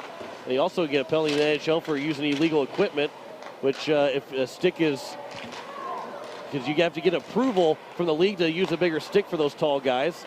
And if you start playing with somebody else's stick, here's a chance for Keenan Howard that carries it in. Howard to the face-off circle, pass in front for Greasy, scores! Howard with a good pass, and Ashton Grease gets his 15th of the year. And the Caps now lead 4-3. Flanagan slid over. He knew where it was coming. Couldn't get there in time. And making the 4th lead of the game here for the Hawaii Capitals. With 6:12 to play in the second period. Turning into a shootout. We've got a ways to go yet. Well, 8-6 is the highest scoring game we've seen. Here's Isaac Pollock off the boards. Trying to play it up. But now here's Jorgen Corey. Oh boy, Corey almost got around Isaac Pollock. That's a good play there by Pollock. Pollock has it back. He'll flip it up underneath the scoreboard.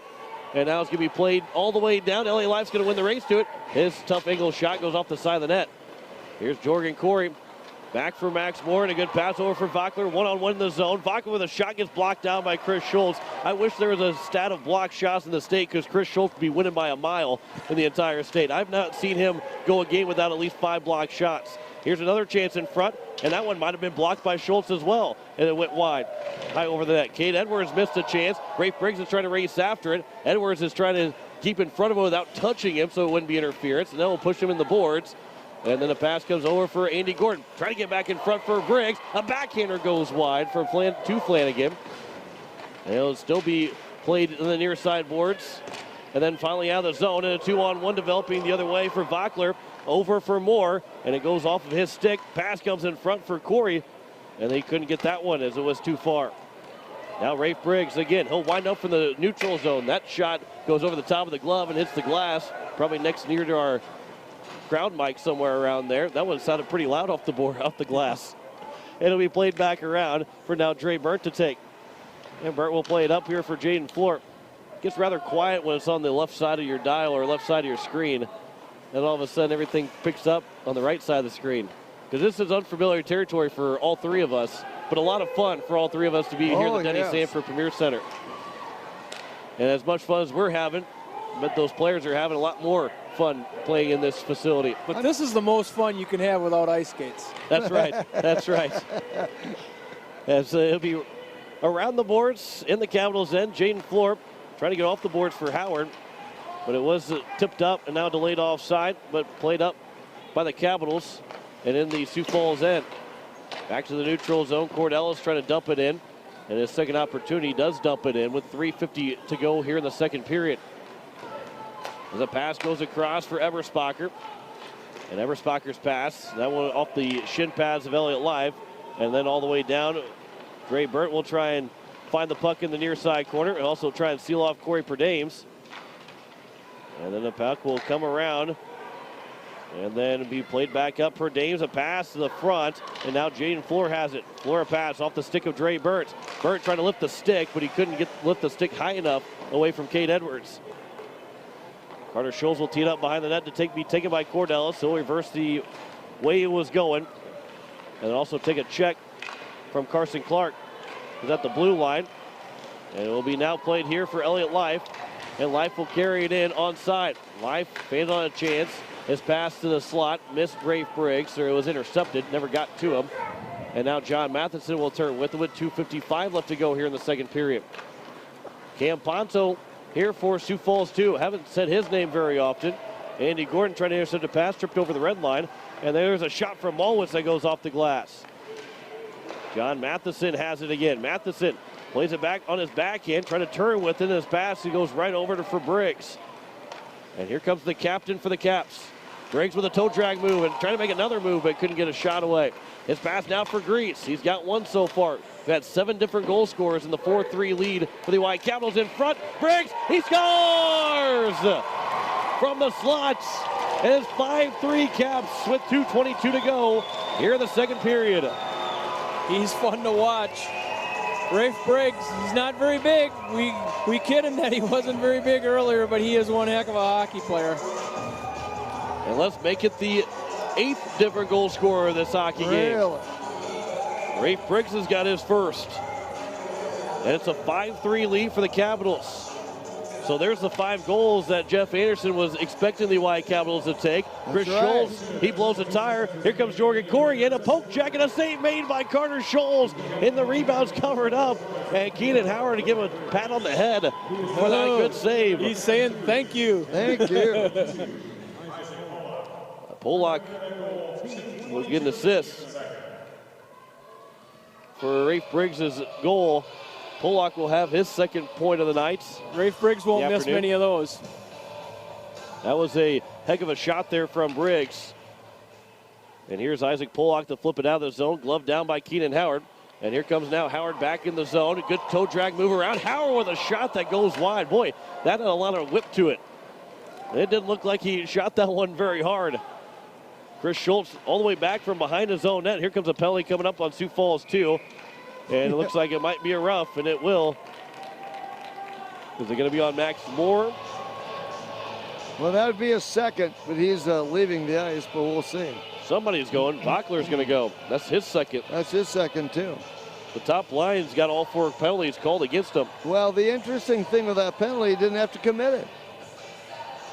There really wasn't any need to commit the penalty there. You're right.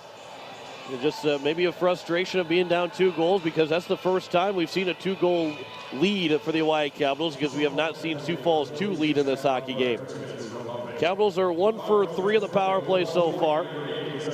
Here is Rafe Briggs in. Briggs trying to toe drag around again, and the rebound from Ryan Flanagan, who poke checked it, came back to Briggs, but he couldn't get the shot cleanly away. The Flyers are out shooting the Caps 22-12, but the Caps have scored 5 times. That's called efficiency. Boy, I was going to say, they've had 4 shots in this period, and they've scored on 2 of them. Here's a face-off that is going to be won by the Sioux Falls, and now the zone. Rafe Briggs back from his own end. He'll turn a circle. And now Briggs will carry it in the offensive end. Briggs will stop. His backhand feed for now Gordon, trying to get it back for Life. And now there's a chance going the other way for Corey Perdames. Rafe Briggs trying to get back. Perdames with a shot save, made the rebound, and they score. Short-handed goal. Carter Scholes trying to make one heck of a save, but the goal scored by Dom Skolden on the penalty kill. And it's now 5-4, 1:13 left to go here in the second period. Scholes made the first one, rebounded out. We haven't said Schulten's name all that much today. Well, and that's the thing is, the tournament, he plays in the power play and the penalty kill. That's what they use him for. He's a big dude. And we haven't said Boston Nelson or Will Klassen's name very much either. You just want to get Boston Nelson name in there. I do. I've got an uncle who was spelled the same way. And here is Dre Burt that will take the puck. Final minute of this second period. Still 1:07 to go on the power play. Dre Burnt. Burnt is in. He'll circle around. His shot and a save made comes back for Flanagan. He will cover for a whistle with 48 seconds left to go here in the second period. Think these kids aren't having fun? Boy, I think there's been 5 times where Sioux Falls hasn't been having fun, and there's been 4 times where the Capitals haven't been having fun. Any other time, I think they're having a blast. As that face-off is won, here's Keenan Howard. He'll circle with it, and he fans on a pass attempt. And coming back the other way again, here comes Carson Clark in. Clark trying to tie it up. Second shorthanded chance, they score again. Carson Clark has tied the game up at 5 with a second shorthanded goal scored on this opportunity. Why not? Why not tie it up? This thing has been within 1 goal the entire game, if I'm not mistaken. Well, it was 5-3 at one point in Oahe, but Flyers have gotten the last 2 goals. But yeah, it's been that tight. And that's now the 10th different goal scorer in this hockey game. That's amazing. We have not seen anybody score 2 goals yet. And the Caps are still in the power play. Here's a pass for Briggs. His shot gets blocked down, and another chance coming the other way. Here comes Dom Skolten again. Skolten one-on-one with Joels, and that one goes wide. Her name's trying to throw it back to the front of the nets. They're trying for their 3rd shorthanded chance on this penalty kill. 12 seconds left to go in the period. Here's Rafe Briggs. Almost overskate the puck. Caps they're going to let this period end. They're on the power play, but they're just going to let this period end as Rafe Briggs winds it up, throws it down, and it goes on goal. And he almost scored off of Flanagan. They got redirected, but Sioux Falls 2 has got all the momentum going into the 3rd period. A 5-5 hockey game thanks to 2 shorthanded goals from Carson Clark and Dom Skolten. 30 seconds apart, 40 seconds apart, and that is where we sit after the 2 periods. When's the last time you've seen 2 shorthanded goals back to back? Back to back, yeah. Same power play. Yeah. And you see 2 shorthanded goals. That's a 30 seconds apart. Is that what you said? I think 40 seconds overall. My math's not very good. About 40 seconds apart. Wow. And not what the Capitals were hoping for when they got that power play coming towards the end of that second period. We have played 2 periods of 5-5 hockey game between the Hawaii Capitals and the Sioux Falls 2 Flyers. We'll step aside and come back with the second intermission. You're listening to the state tournament on Capital City Rock, CapitalCityRock.com, and on YouTube at Capital City Rock Sports. Hey, it's Julia from Oahe Federal Credit Union, letting you know that our recreational special is back again with terms up to 10 years, no payments for 90 days, and rates as low as 2.4% APR. Apply online or stop in at 221 East Pleasant Drive in Pierre and let Jameson or I get you started. People helping people. Oahe Federal Credit Union. Drop that puck! Drop that puck! Drop that puck! Hey, hockey fans, before or after the game, come on out to Grey Goose Store and Social Club. Dine in, carry out, stop by for refreshments, fill up your tank with quality fuel.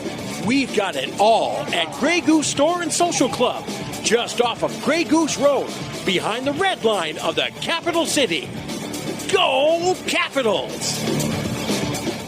When you're looking for quality trash pickup services, look no further than Envirotech. 6 days a week, their trucks are on the road picking up trash, even holidays. They're also the place to contact for recycling services. Their friendly, professional staff is ready to assist with weekly pickups or even special pickups. Check out the website at EnvirotechWaste.com. Envirotech is locally operated. Call 224-4804. Envirotech Waste Services in Pierre, proud to support high school athletics. Hello, hockey fans. First National Bank is excited to sponsor the 2021 Varsity Hockey State Tournament. Good luck to all the talented players, and a special shout out to our hometown team, the Hawaii Capitals. At First National Bank, we're always on your team and ready with the assist to reach your financial goals. Check us out at firstnationalbanks.com or at First National BNK on Facebook. Member FDIC and an equal housing lender.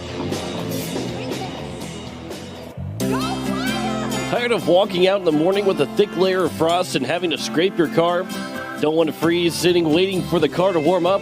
Well, what are you waiting for? Call Jason and the crew at Sunmasters in Pierre, and they can install your remote start today so you can stay warm this winter and keep those windshields defrosted from the comfort inside your home. Call 224-6102 or stop in today at 1020 East Sioux Avenue. Sunmasters in Pierre. We are back here at the Denny Sanford Premier Center as it is a 5-5 hockey game between the Oahe Capitals and the Sioux Falls 2 Flyers. We have seen 2 shorthanded goals. The Caps are still on a power play for the next 12 seconds. But the crazy thing about this is we've seen 5 goals for the Caps, 5 goals for the Flyers, and we've seen 5 different goal scorers for the Capitals and 5 different goal scorers for the Sioux Falls 2 Flyers.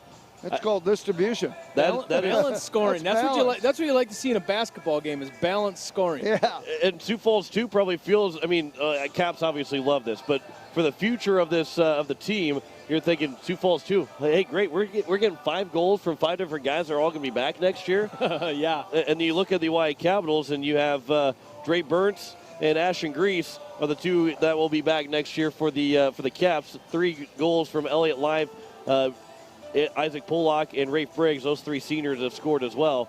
But overall, this has been a really fun hockey game. I think the Caps right now, I think they need to get to that end of the second period. They give them those 2 shorthanded goals. They've given up more odd man chances here in this game than I remember in a long time for the Capitals. So that's been the story for Sioux Falls 2 to stay in this hockey game, is the amount of times that they've been on a odd man rush.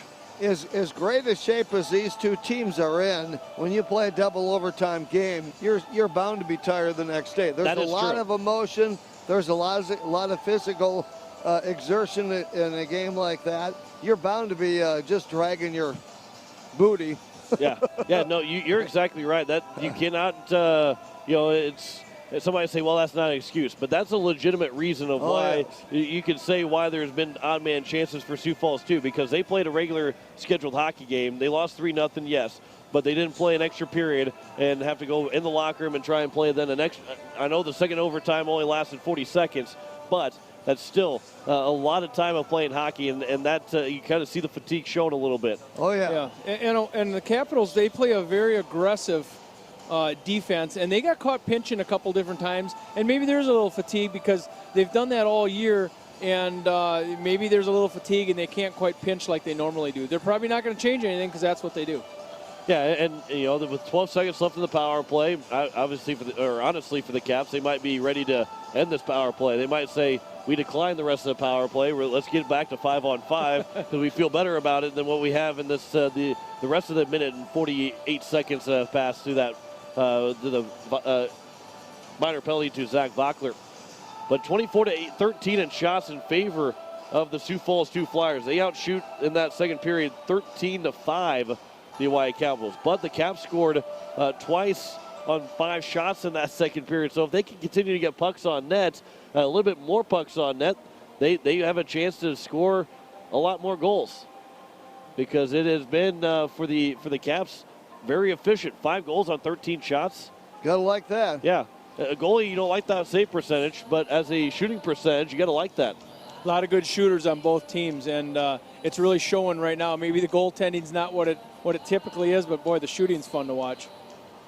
We are sitting here in the second intermission. Again, the Caps this is their 4th Pelican Power Sports power play. They're 1 for 3 so far. Sioux Falls 2 is 1 for 1 on the Pelican Power Sports power play. And by the way, we still got 1 game left to go. We see some fans coming in for Brookings. We see some fans coming in for Rushmore. That's going to be a great atmosphere. Going to be looking to enjoy a state championship game between Brookings and Rushmore. This venue, there's nothing wrong with this venue, but in our case, we are kind of far removed from the crowd. And so when you have a game like at the Shields Iceplex, when we're home, of course, at Watertown, you're home at Pierre, wherever it is around the league you're playing, you're much closer to the fans, much closer to the action than we happen to be. So we don't get all the feeling, the vibes, all the emotion and everything from the fans up here that we would normally get at a game. Yeah, so we feel a little bit removed. Yeah, yesterday there was 2 games when we put our headphones on because it was so loud. Yeah, we put because I didn't want to hear how loud it was in the building. Yeah, it was just terribly loud. I mean, great loud. But we don't get that here. No, you don't get that. Nothing wrong with that. This is a great venue. I don't mean that, but you don't quite get caught up in the emotion of the people and everything else when you don't feel that. We need about 8,000 people more to show up. Yeah. and then it would be loud. This place could get really loud. Oh, yeah. That would be a lot of fun. 2-2 after 2 periods between the, 5-5 after 2 periods between the Oahe Capitals and the Sioux Falls 2 Flyers. We'll step aside, come back with more of the second intermission. You're listening to the state tournament, Capital City Rock, 1480 KSDR, and on YouTube at Capital City Rock Sports. Lace up your shoes, because it's back. ReliaBank's March Mortgage Madness. Apply for a mortgage in March, and when your loan closes, You could earn $500 that will be deposited into your ReliaBank account. visit your local ReliaBank branch or go to ReliaBankMortgage.com for more details. Terms and conditions apply. Home purchase applications only, subject to loan approval. It's ReliaBank's March Mortgage Madness. Apply, close, earn $500. Member FDIC, Equal Housing Lender. Insurance. We all need it to protect our homes, health, businesses, and belongings. But having adequate coverage is just the beginning. You also need the support of professionals who stand by your side to protect what's important to you. Fisher Rounds & Associates combines the coverage you want with the commitment you need. Fisher Rounds & Associates. At your service, at your side. With offices in Pierre, Mitchell, Watertown, Sioux Falls, and Rapid City. Tired of walking out in the morning with a thick layer of frost and having to scrape your car? Don't want to freeze sitting waiting for the car to warm up? Well, what are you waiting for? Call Jason and the crew at Sunmasters in Pierre, and they can install your remote start today so you can stay warm this winter and keep those windshields defrosted from the comfort inside your home. Call 224-6102 or stop in today at 1020 East Sioux Avenue. Sunmasters in Pierre. Introducing new Queso Blanco from Taco John's. It amplifies everything on our menu, kind of like a hype man. Melty, cheesy, white cheddar goodness. Came in dripping. With just the right amount of jalapeno heat. Where my peppers at? Oh, yeah, right here in the queso. Our Queso Blanco remixes anything, like the Boss Burrito for only $6. Remix. Download our app for exclusive deals at Taco John's. Bigger, bolder, better. Never enough queso. Hey, this is Chris Busher, driver of the number 17 Fastenal Ford. Are you looking for ways to move your business forward faster? Fastenal can help with solutions to bring speed and efficiency to your supply chain. Get the best industrial brands, names like Milwaukee, MCR, and Kimberly-Clark Professional, in ways that minimize stockouts, total cost of ownership, and inventory on hand. From industrial vending to automated bins, Fastenal has a supply solution to move the needle on your business goals. For Premier Center as 2 periods. Lloyd, and I want to Jeff about the Shields in your body. I called 4 games in the COVID year, and I was able to call those games. This is almost normal to me now. It feels from everybody else and away from the action. Mike hook up so he can feel a little bit of that energy in our headset more so than what we the fun and not fun of having the 2020-2021 season, but having be able to call 4 games from my apartment is a memory that I'll be able to have for a lifetime. I've done play-by-play from a lot of weird places, but not my apartment. I will say that. Be the only time I'll ever call hockey in shorts and bare feet. So how was it? Was it easier, harder, or did it go off without a hitch? So what happened when they went to Mitchell? And I got a little bit of chance to tell the story here. When they went to Mitchell, they cleared, they examined the ice and put everything. Well, the referees took a little bit longer to get back on the ice. And if there's no action on the ice, the camera dies. The camera goes to sleep thinking everybody's gone. So then when it comes back on, it's got to warm back up. Even if they were getting on the ice as they went off, so then I had to let it warm back up, and I had to stall on the air, trying to figure out when the camera's going to come back. And when it came back, the Capitals are going through the handshake line after a goal was scored, and I got to figure out who scored the goal because I didn't know who scored the goal. So that was Live Barn you were using? Yes, using right. Live Barn, and now it was interesting. That was the most that was the most interesting part of it all was the camera going down. And every once in a while it kind of freeze, but I was able to stall enough where you didn't really realize it. Yeah, everybody's listening. Well, we didn't know that. Well, yeah. I will say that's probably the best thing that I did. That was being able to work on the fly, that was probably the best thing I did. Yeah. Well, then you get to the situation now where with this COVID hold situation, you have a lot of people that they'll go to the stadium itself and broadcast an away game like the Twins announcers did all last year for baseball. Wild announcers, I think, have been doing for hockey.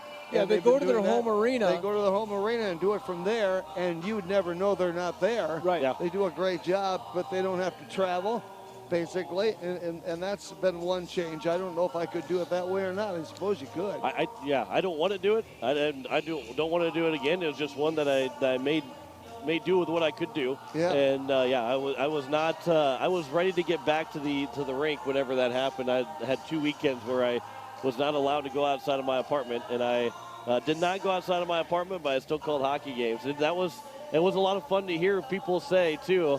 They said, "Well, that was a good game on the radio." You know, we heard on the radio last night, and some of the fans that were there and the parents that were there going, "Well, John wasn't at the game." Yes, he Oh, was. yes, he was. Oh, yes, he was. That's kind of like Jenny today texted us and said, "Where are you guys broadcasting from?" Yeah, because we got the drapes around us over here, except for that one little spot. This is where the Sioux Falls Stampede guy, he calls the games for the radio, and so he's up here all by himself. It's kind of nice, but it's also kind of dark. I'm glad I'm not up here by myself. I get a little afraid of the dark. but it is interesting. It is a great spot. I love seeing the ice from up here. The game kind of slows down a little bit too. Yes.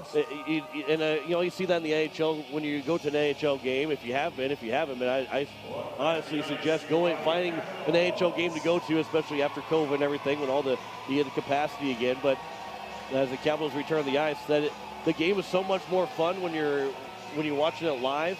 Yeah. And I'll say too that when you're up here calling a game, broadcasting, this is the highest I've ever been trying to call a hockey game, that the game is a lot slower up here to see everything happening. It reminds me a little bit of when you go to an NFL game and you can see the plays develop and who's going to get open and not, and you can see that in this game. You can see the plays happen way before you could when you're ground level. We've got to get you in a boom truck and have you do the play-by-play from a boom truck sometime. It could be. Would probably have to be football, but it could be baseball. It would be an outside football game in November. That'd be good. Right. Yeah. I've called baseball games from a picnic table and tried to get any shade I could over the top of my board and my equipment so I can keep it cool. I've also done that to try and keep it dry when it's been rain and I've been outside. Boy, there's the life of a high school broadcaster, and some people know this, but some people don't know how much work goes into being prepared for any kind of inclement weather because you're not always inside. Well, and I did a game at Florence one night, and they wouldn't let us use the booth, so we had to sit in the stands and do it. Well, we got a boom truck, and we did it from there. And they go, "This can go 90 feet in the air." I go, "No, we don't need to do that." And then, of course, we ran a cord from where the boom truck was all the way across the baseball field to hook up to a light pole.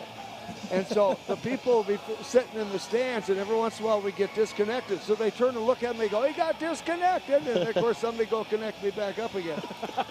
We're ready for the third period here. At least they're nice enough to tell you that, and they're nice enough to go plug it back helpful, in. Yeah. The Sioux Falls Flyers have the first possession. That shot and the save is made as it goes out over in the corner. And they'll be played back around. By the way, there's a hockey game we're broadcasting. Yeah, the Flyers are back to full strength. Thankfully, none of that, all that story has happened during the intermission. It's the third period here. The Flyers are back to full strength. That one's paddled to the side as they'll be over towards the net and then stayed in play as they'll be played back around. And here is now Max Moore. Isaac Polak goes up the boards and out of the zone. And now Zach Vockler will turn it across. And now played in by Moore again. Moore winds over the shot, and that goes off the goalpost. And it goes, I think, might have been over the net. That one, I think, rolled over the net.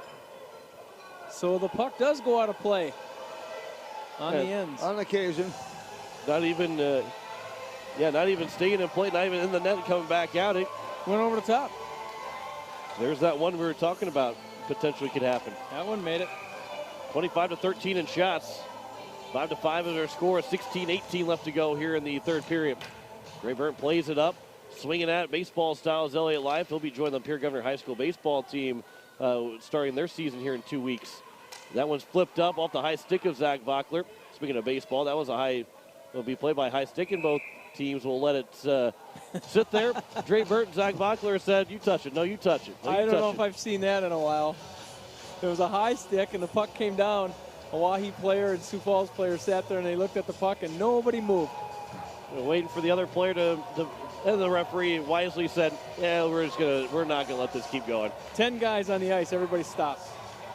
The faceoff will be to the left of Flanagan here, an offensive zone faceoff for the Oahe Capitals. And Elliott Life tried to bull rush his way through on the faceoff. He played around and goes off the glass and out of play. And there's a souvenir for one lone fan that's sitting by the glass, an Oahe Capitals fan, but they did not move to try and go get that puck. They do not want it. The faceoff is one. I'm 27. I'd still be running all over the place to try and get a puck. Here's the Carson, Nick Lohr that will bring it in. Here is Lohr from the faceoff circle. A shot goes high. And it'll be played back around. And it's taken by Elliott Life. He'll carry in the zone 2-on-2 with Andy Gordon. Life will fake a shot. He'll get checked off the puck, but he gets the puck back in his pass for Rafe Briggs as he was falling to the ice. Got intercepted. And it'll be played around and up for Cord Ellis to play it off the boards. From the near side, that one goes over, and then it goes down for an icing by Sioux Falls, too. I'll bet the Caps would give you a puck, John, if you'd ask for it. I'm sure they probably would. They would just hand you one. You don't even have to run through the stands for it. They might. I don't know if they'll give it to me today. No. Today they wouldn't. Well, and maybe we could work it out that you could get an autographed hockey stick. That would be kind of fun. That'd be kind of fun. As to be played out of the blue line. Dre Burnt slid down to make a stop it in the blue line. There's a shot and a save made by Flanagan. A rebound chance. That one will be played out, and now coming the other way are the Sioux Falls 2 Flyers. Zach Bockler in the offensive zone. Bockler makes a move around. He'll play it behind the net. He lost the puck. It'll be played back to the near side for Keenan Howard. And his pass up for Ashton Grease off of his skate, and he'll turn and dump it in. And Howard will race after it, and he'll beat Everspacher to the puck. Barely tapped it with a stick. And then now it's here, Ashton Grease again. This will be played around, and that one goes off the nets and into the... There's a souvenir. There's a stand. But he's a hockey player. Can't tell if that's a Brookings or a Rushmore player, and he'll throw it back in play. He doesn't care about getting a puck because he's going to play with those a little bit later. 14:44 to go here in the third period. Face-off will be to the rights of Flanagan. And it's won by Sioux Falls 2. Played up, but trying to get back in was Isaac Pollock. And in the neutral zone, it's taken over by Max Moore. And then played over for Isaac Pollock. Pollock with a shot. That goes into the net off of the stick by Zach Bockler, I believe it is. Bockler's got 2 penalties. We'll put that out there that he's got 2 penalties, so he's going to be careful in the third period. He's the only guy in jeopardy outside of maybe a 2 and a 10 from Moore and Malwitz and Ellis that would get them out of the game. But he's got 2, so he's going to be careful. And here is Keenan Howard off the face-off win for the Caps. He played around. Cade Edwards will have it. This pass goes off of a stick and then thrown back in. That one off of Campanto. Played back behind the net by Ryan Flanagan. And then here comes a pass out of the zone, past Pollock, and down for Chris Schultz. As Schultz will continue to turn, look for where Carson Clark was going, and now Pollock plays up the boards, gets the puck back, and then on the backhand, gets it out of the zone. You're listening to KCCR FM Blunt, KSDR Watertown. 2 o'clock here on this Sunday afternoon. Glad you could join us. Got plenty of watching the YouTube stream on Capital City Rock Sports. And again, thank you to everybody, each and every one of you that have watched and tuned in over this weekend, the last 2 weekends of girls varsity and boys varsity. Pollock is in. His pass for Elliott Life. Not a strong one. There's a turnaround shot from Life that goes off the back of the net. And then in the corner, it's fished out, but it's grabbed by Elliott Life. And he lost the puck over to Carson Clark. He'll dive and basically jump into Carson Clark, and then here's a cross check coming up to Carson Clark. And the Capitals are going to go back on the power play. Carson Clark and Elliott Life had been going at it for a little while. That started about 30 seconds ago, and it ended right there on the red line with Carson Clark with a cross check. Well, again, the retaliation, especially when the play's not there anymore, that's what's going to get you in the penalty box. Yep, and the Caps The second hit. The second hit is what everybody sees. Elliott Life with a face-off with a shot goes off the goalpost, and then Elliott Life. Flanagan took a hard hit. Yeah, Elliott Life went into the net, and Flanagan went. Elliott Life went into Flanagan, and Flanagan lost his helmet. That's a tough one. Nobody's fault of anybody. It was just an aggressive play, and Flanagan got hit right in the face with a shoulder, I think. So he's all right. He's standing propped up next to his Propped up's the right word. He's propped up right now, taking a little time. He just waved and said, "I'm all right." And I think because of the trainer has to come out, I think, and talk to him, just because of his any kind of head contact. You don't want to take the goalie out of the game to give him any kind of concussion protocol, but they've got to ask him a couple questions. Where are you? What's your phone number? Right, and for the safety. What day is it? Yeah, he's all right. For the safety of the player, that's what needs to be done too. That was a hard hit. Yeah, it was a hard hit. You need to make sure everything's okay. Yeah. And it kind of blindsided him too. I don't think he was really expecting it, number one, and it kind of came at a different angle. He was probably looking somewhere else. So we have the face-off coming outside the zone. We got to make sure the trainer gets back to his perch. Too many men on the ice. One's a trainer. He got to get back in the Capitals bench, and then he's got to make his way back over. That's where you could be. He's got his own seat over there. You could be inside the glass right now. Isn't that cool? You could broadcast from there. We throwing it down to Pierre Maguire inside the glass. Yeah, well, he's French. I don't have only a quarter of French in me. As Carter Schultz will tee it up in front of the nets. That pass comes across.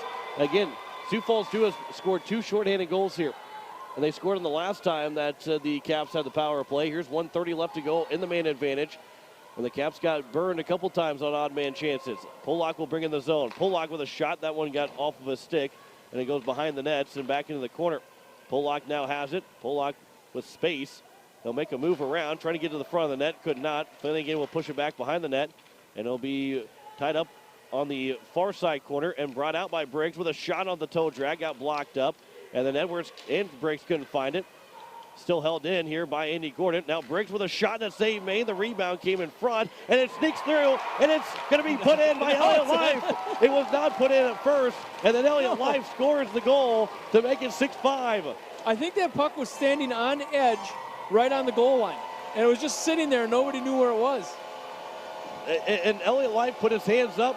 I think you looked over, saw that the referee put his hands out saying no goal. So he just threw it right in the back of the net to make it 6-5 lead here for the Capitals. His second of the game. The first time we've seen a goal score twice in this hockey game, with 11 goals being scored between the two. Still 12-11 left to go, and that's the second power play goal, the second Pelican Power Sports power play goal here by the Capitals. Like I say, it's Andy Gordon that gets the goal. Yeah, he's the one that found it laying on top of the line. Well, that was Elliott Life. Maybe I don't see. Yeah, it was Andy Gordon that did score. Sorry about that. Elliott Life, he almost scored, but now Gordon gets the goal. So we do have our 11th different goal scorer. That's interesting, too. That's amazing. Now there's another penalty coming up, and it's going to be on Sioux Falls again. And Max Moore's going to go to the penalty box. Second time for him. It's going to be a rough. So Max Moore going to find himself sitting for 2 minutes. And the 6th Pelican Power Sports power play of the game. Boy, I had the board out. Jake Mayer texted me saying that that's not Elliott Life that scored the goal. Everybody's going, you call Hawaii Capitals games all year and you can't figure out who scores the goal? Here's Chris Schultz now. Pass comes across, a one-timer and a save made. That came from Elliott Life. And here is now Elliott Life as he'll play it across over for Rafe Briggs. Briggs with a shot save, made the rebound from Schultz, but he couldn't get the puck on nets. And then at the blue line, it just came out. Rafe Briggs will play it over for Isaac Pollock. So 1:30 left to go on the power play. The Caps have a 6-5 lead. Isaac Pollock is hit hard by Vockler. No penalties coming up on Vockler, but a penalty instead is going to be coming to Isaac Pollock as he took a hard check. And it's going to be interference. That's going to be the call. Elliott Life's going to come over and try and tell the referee that Pollock took almost got tripped up. Rafe Briggs is going to talk to the referee about it too, but Pollock is in the nets, or in the penalty box for the penalty. Well, he's done just about everything in this game you could do. He's had a penalty. He's gotten a goal. Has he gotten an assist? He does have an assist. All right. He's got that the modified version of a Gordie Howe hat trick. Yeah.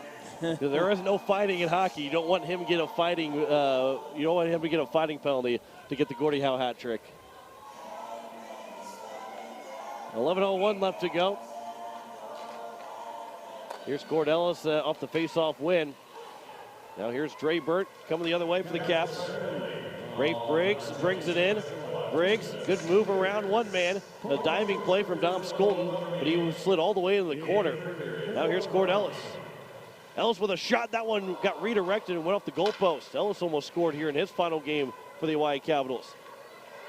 Here is Elliott Life again. Pushed off the puck by Sievert. And then off the glass, out of the zone. And now coming back the other way is Dom Skolten. He'll chase it down before it gets to an icing. And Dom Skolten on the backhand chance. That gets blocked. And then behind the net, wrapped around by Briggs, but not out of the zone. Held in by Kate Edwards. Played back again here for Cordellis. With the backhander towards the net. That's sticked away by Carter Scholes. Will be played back around. There's a shot and a save made by Scholes. And here is now Dre Burt. And Burt will try and get out. He cannot. There's another chance and another save made there by Scholes again. And it's going to be coming back the other way. Cordellis from the red line throws it in. That one was off the catching glove of Flanagan. He'll drop it down. And here's Eberspacher. And Eberspacher is pass over for Vollen. The Flyers are now on the power play, their second power play of the game. There's a shot, and that one goes wide of Scholes. The Pelican Power Sports power play, and it's thrown around and down by Ryan Wadeen. Flanagan will catch it. He'll play it back. Eberspacher over for Sievert on his stick, and a pass bouncing off of Perdames, but he'll recover. Vollen. And now Anthony Vollen, he'll get around his shot, and it goes high over Scholes. Back to the blue line, Sievert still has it. Played back down again. And a pass for Vollen, good stick there from Ashton Grease. Sievert now walks it in, his shot redirected and goes wide. And it's flipped out of the zone, and it should not be an icing. Well, it will be an icing. I thought maybe it wouldn't be an icing because when the puck left the stick of Dre Burt, that was not the end of the penalty yet. And by the time he came out, that's when, and I can kind of see a little bit of delay on our YouTube feed as well, that I think the puck left Dre Burt before the penalty was over, which I would think would eliminate icings. However, there's an offensive zone face-off here for the Sioux Falls Flyers with 8:50 to play here in the third period. The Caps lead 6-5. Sioux Falls 2 has not led in this game. The Caps had a 2-goal lead, 5-3. And now here comes Rafe Briggs, one-on-one in the zone. Briggs trying to move around from his skate to his stick. A shot and a save made by Flanagan. The rebound's loose. One man was dumped behind the net. Or in front of the net. That's Keenan Howard. And it's going to be played back the other way. One of the Capitals players is coming up hurt. That's Elliott Life. Zach Vockler, he'll get around. Life was very slow to get to the bench. But now here's Isaac Pollock over for Ashton Grease. And Grease will throw it in. That goes wide of Flanagan. And Ashton Grease with a lot of snow jumping up around the boards. It's played back around. The Caps are tagging up to be onside. Jaden Floor has it. He fans on a shot. It'll be back for Max Moore. Eventually, if we see any more goals, we're going to run out of guys that haven't scored a goal. And somebody's going to get their second of the game. We've had 11 different goal scorers in the 6-5 game right now between the Caps and the Sioux Falls 2 Flyers, with under 8 minutes to play in this third period. Again, this is the third place game. The championship coming up between Brookings and Rushmore at 3:35. As Cordellis will have to wait at his own at the blue line. The Caps are offside. They will tag back up. And now Jorgen Corey has it. Takes one shot for Sioux Falls 2 to tie it up. But a good stick from Cordellis. He'll play it up, but he can't play it to a teammate. And the pass goes for Anthony Vollen, from Vollen to Jorgen Corey. And now Corey will turn from his own end. And Corey goes around two different Hawaii Capitals players. Almost lost an edge, but he stays on his skates. Corey comes to the slot. Corey with a shot and a save made by Scholes. Batted out of the air by Ellis. There's a chance here still for the Flyers. That shot is blocked by Ellis. And we played back around. There's another chance that goes wide. Sioux Falls 2 trying to get the momentum on their side. Here's Carson Clark Nick Lohr that has it. Lohr with the pass across. Instead, it's going to be Ashton Grease that can't get out of the zone. It's held in by Lohr. It'll be played back around. There's a shot and a redirected chance, a rebound chance. Carter Scholes made that save, comes in front. They can't get a shot away. Burdame's trying to turn around within the shot, and he couldn't get on his stick. And Cordellis, again, he's limping around. And he's being pushed across the ice by Dre Burt to get him to the bench so he get a change.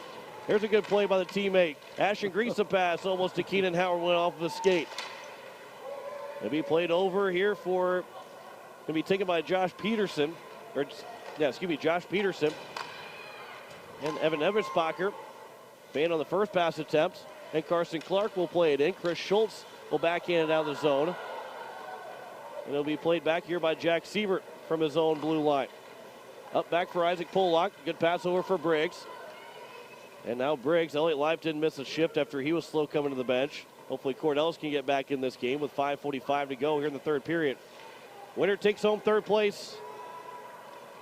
After Sioux Falls won the Constellation Championship, that puck will go into the bench just past the catching hand of John Katilnik, the assistant coach for the Oahe Capitals.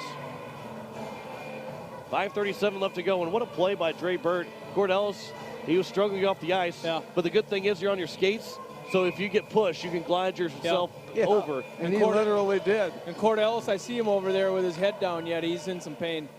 Hopefully he can return. Again, he had the injury that it cannot get any worse, and the doctor said, well, you're going to have surgery one way or the other, but you're not going to make it worse if you get hurt. If you can't get hurt worse in playing hockey the rest of the year. Here's a chance for Corey. He avoided a check, so he lost the puck. And it's played back up here for Elliott Life.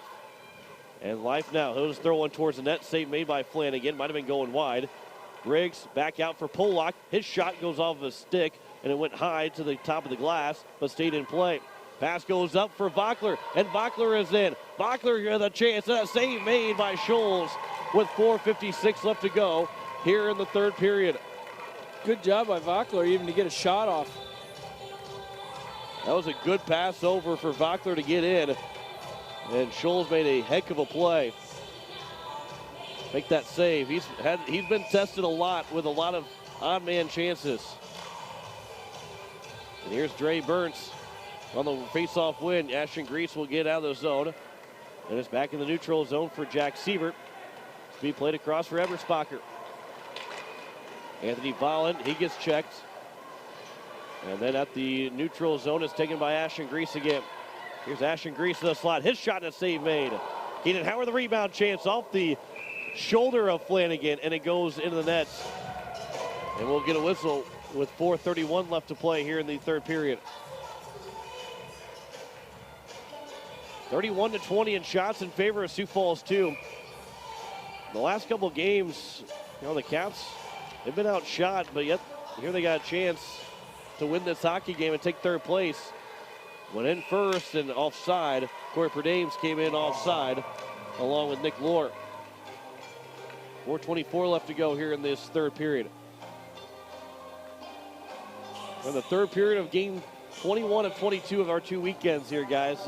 This is shaping up to be an exciting finish of this game. We hope the next game will be just as exciting, if not more, as that one gets into the Capitol bench. And we'll get another whistle and another face-off upcoming. Game 10 of 11 this weekend. It's hard to believe that we're here in the last 5 minutes of this third period, and then we got one game left to go. Yeah, it's been a lot of games, but boy, has it been fun. That one's thrown in, and there's more appreciation this year than probably ever before because of what happened last year with COVID and shutting down the tournament. Here's a pass for Max Moore with a shot. He scores and ties it up with 4:07 to go here in the third period. And that one knocked the water bottle off of Carter Scholes. That's happened 3 times today. There's no worse feeling than having to go back and pick up your water bottle for a goalie. And Max Moore got the pass. I believe it came from Perdames. It might have came from maybe Corey. But either way, it's 6-6. And guess what? That's his first of the game as well. Everybody, all 6 goals scored for Oahe, 6 different goal scorers for the Flyers. Here's Ray Briggs on a breakaway, and a good play. Although Briggs got put in the net, he is hurt. Brian Flanagan will come out of the net. Briggs is slow to get up. He's in the back of the net right now. Bachler and Edwards get assists on Moore's goal. Flanagan and Briggs were both in the net at the same time, having a little bit of a conversation, and Briggs was hurting. He comes up now, he's all right. And Coach Steele, I believe, maybe looking for a penalty to be called. It was a good play. I think Briggs got turned around, and that's where Steele is hoping for a penalty to be called. Briggs stays on the ice. There's a shot that goes wide by Andy Gordon. All three of these guys on the forward line have a goal scored so far for the Hawaii Capitals. In terms of Elliott Life, Andy Gordon, and Rafe Briggs. And now here's Briggs will turn with it. Briggs will get checked by Jack Sievert. Now Cade Edwards throws it around. Good stick there by Dre Burt. Jaden Fleur is the only guy on the ice right now for the Caps that hasn't scored. That's played at the shoulder, so it goes over. Elliott Life's going to race after it. It's going to go all the way down for an icing, and it just barely got to the red line for an icing. Elliott Life acted like he knew. he acted like, there's no way. Yeah. It was close. He was late on his shift as well. He's hunched over right now. These guys are, especially these seniors, they got nothing left in the tank. They're going to have nothing left in the tank by the end of this game. Yeah, you're seeing a little fatigue set in on Oahe Caps. The face-off, Ashton Grease will push it in the corner. It'll be wrapped around here for Chris Schultz. And Chris Schultz will keep it in the zone for a moment, and they'll be played back out, and it'll go all the way down, and it will be waved off in the last second. They thought it was going to be icing, but it got waved off a little late there. But it's now Ashton Grease will take the puck, and they go 3-on-2 the other way. John Lyons and Keenan Howard with them. Keenan Howard overskate the puck. He'll play it back over for Polak. He'll throw it to the net. That one goes wide. And then Ashton Grease trying to stuff it in. Rebound chance for Lyons goes wide. I think Flanagan might actually got the save on that. Isaac Polak down for Keenan Howard. The shot, and that goes off the mask of Flanagan. Using his head to get the puck out of play. Nice effort by Ashton Grease in the back of the net. Instead of standing on his head, he's using his head. Hey, there's different ways to use your head in a hockey game, whether it's mentally or actually physically use your head. Yep. And he chose the physical side on that one to make the save. Face-off will be won by Sioux Falls 2 from their own end. Off the glove of Max Moore. Isaac Polak and Max Moore tied up. And they'll be played all the way down for Chris Schultz with 2:40 to go here in the third period. Schultz will wrap it around here for Isaac Polak. Taken by Rafe Briggs, but he didn't take it out of the zone quite yet. And then we'll finally find its way to the center ice, and the Denny Sanford Premier Center logo in the middle of the ice. It was thrown in by the Sioux Falls Flyers. Boy, the Caps, you can see that they're gassed right now. Thrown down by Isaac Polak. That's not going to be icing. It went all the way down on net. The Caps have got to find a way to make a change here. They're going to have short shifts here throughout this entire third period. John Lyons will break him a chance. John Lyons is pretty fresh. He's on the second line right now. And he broke up the pass right at the blue line and got a shot away. And now here's Isaac Polak, though, will turn with it again. He's along with Keenan Howard. Polak will play it back. Polak a pass across, looking for Lyons, but could not. Elliott Life again slow to the bench. And then we will have a puck that gets out of play. And with 1:50 left to go. Here in the third period, another face-off upcoming in the neutral zone, just outside the Sioux Falls blue line. That first line for the Caps, they've played a lot, and you can start to see it in them right now.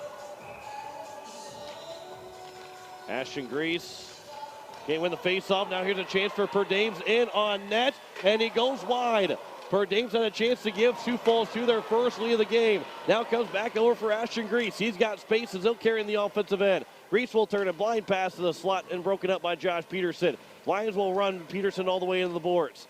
Lyons is down on his skates on one skate, and he could not play the puck back up to the blue line for Dre Burnt. And now back in the zone, here come the Flyers. Dre Burnt missed the puck, and he threw it down his man, and a couple players will fall the ice. And boy, the energy that is being used for both these teams, you can tell how tired these guys are. Carter Scholes will try and keep one out, and Sioux Falls stuffs it in with 1:07 to go. And Carter Scholes cannot believe it. There was a wraparound that he had stuck in front of him, and he was trying to cover it, and somehow it came out of there over to the weak side. He's saying that he had it covered. I'm not so sure he did, but he had it tucked in by his pads. I think the first chance that they had was stopped, and then when they swatted at him again, that's where it came uncovered. Yeah, and Scholl's pleading his case that he had it covered. No whistle was blown. Anthony Vallon gets the goal. Unassisted goal, and Sioux Falls for the first time today has gotten the lead with 1:07 to go here in the third period. Comes 3 minutes after they tied the game up. And so now Carter Scholes, he'll get word on when he needs to come off the bench or come to the bench for an extra attacker, because the Caps have got to score now with an empty net to try and tie it up. All of a sudden, Coach Steele finds himself. How are we going to get a score? When are we going to pull our goalie? And remember, this is the Caps team that beat Sioux Falls 2 both times they played all year. And up to this point, every team that won the first 2 games has won the third time. And this might be the first one that we see a team that they can't win all 3 times against the team. And the timeout was amazing stat too. Timeout was taken, yeah. And also, by the way, Anthony Vallon, that's his first goal as well. 13 different goal scorers in this hockey game. How can that be? You could play 50 games and that wouldn't happen. Everybody that has scored has only scored once. Everybody on the ice right now for the Caps has scored a goal. The extra attacker probably coming on, I would think, would be Ashton Grease, which he has also scored a goal. So the Caps will have to have a 2-goal scorer somewhere. This is thrown in here by the Hawaii Capitals. Not quite yet for Carter Scholes to come out. The Caps have to get possession. It's gloved down by Isaac Pollock. Here's one's thrown towards the net. That one's flipped back out. And here's Dre Burnt. 50 seconds left to go here in the third period. The Caps are trying to tie it up to send this one into overtime. Andy Gordon blew a tire at his own blue line. Turned it over. Here's Jorgen Corey, a pass over for Max Moore. Max Moore will walk in. His shot and a save made. Andy Gordon has it again. Goes off the boards, kicked in the zone. Gordon overskated the puck. And now will be played here by the Capitals and Elliott Life. And I believe Carter Scholes is going to come. Here he comes to the net, or to the bench. Elliott Life was diving to try and get one over across. And the Caps have their 6th attacker. And the Sioux Falls 2 Flyers are trying to score the empty net goal with 16 seconds left to go here in the third period. Play goes over, and it will be too many men, I believe, on the ice. And the puck went out of play. Sioux Falls 2 definitely had too many men on the ice. And the referees didn't catch it. Is that what they're talking about? I think so, because there's guys jumping on the bench when the puck went out of play, and nobody was coming off the ice. The referees are going to talk about it here with 11.3 left to go in the third period. Perhaps not enough time to make a difference if this is too many men on the ice. It's going to give you a little breathing room, but you don't have a lot of time to work with, 11.3 seconds. I think they're going to get too many men. Yep, they are, I think.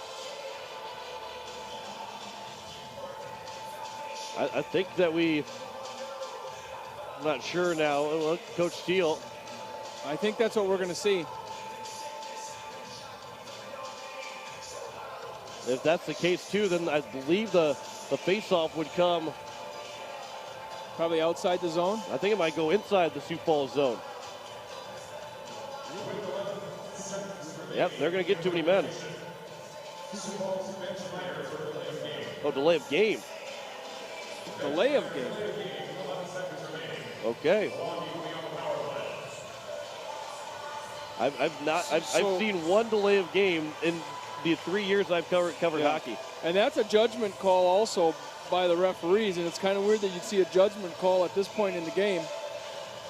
I didn't see any delay of game. Of course, I probably wouldn't even recognize it. Moore's going to serve the penalty. It's 6-on-4 now. With 11 seconds to go, the Caps have one chance here to tie the game up, but that's thrown all the way down. It goes wide of the net. The Caps have to go get it. 6 seconds left to go. They're not going to have enough time. Sioux Falls 2 is going to win the third place championship here. It's tipped in on net. Flanagan will cover it up.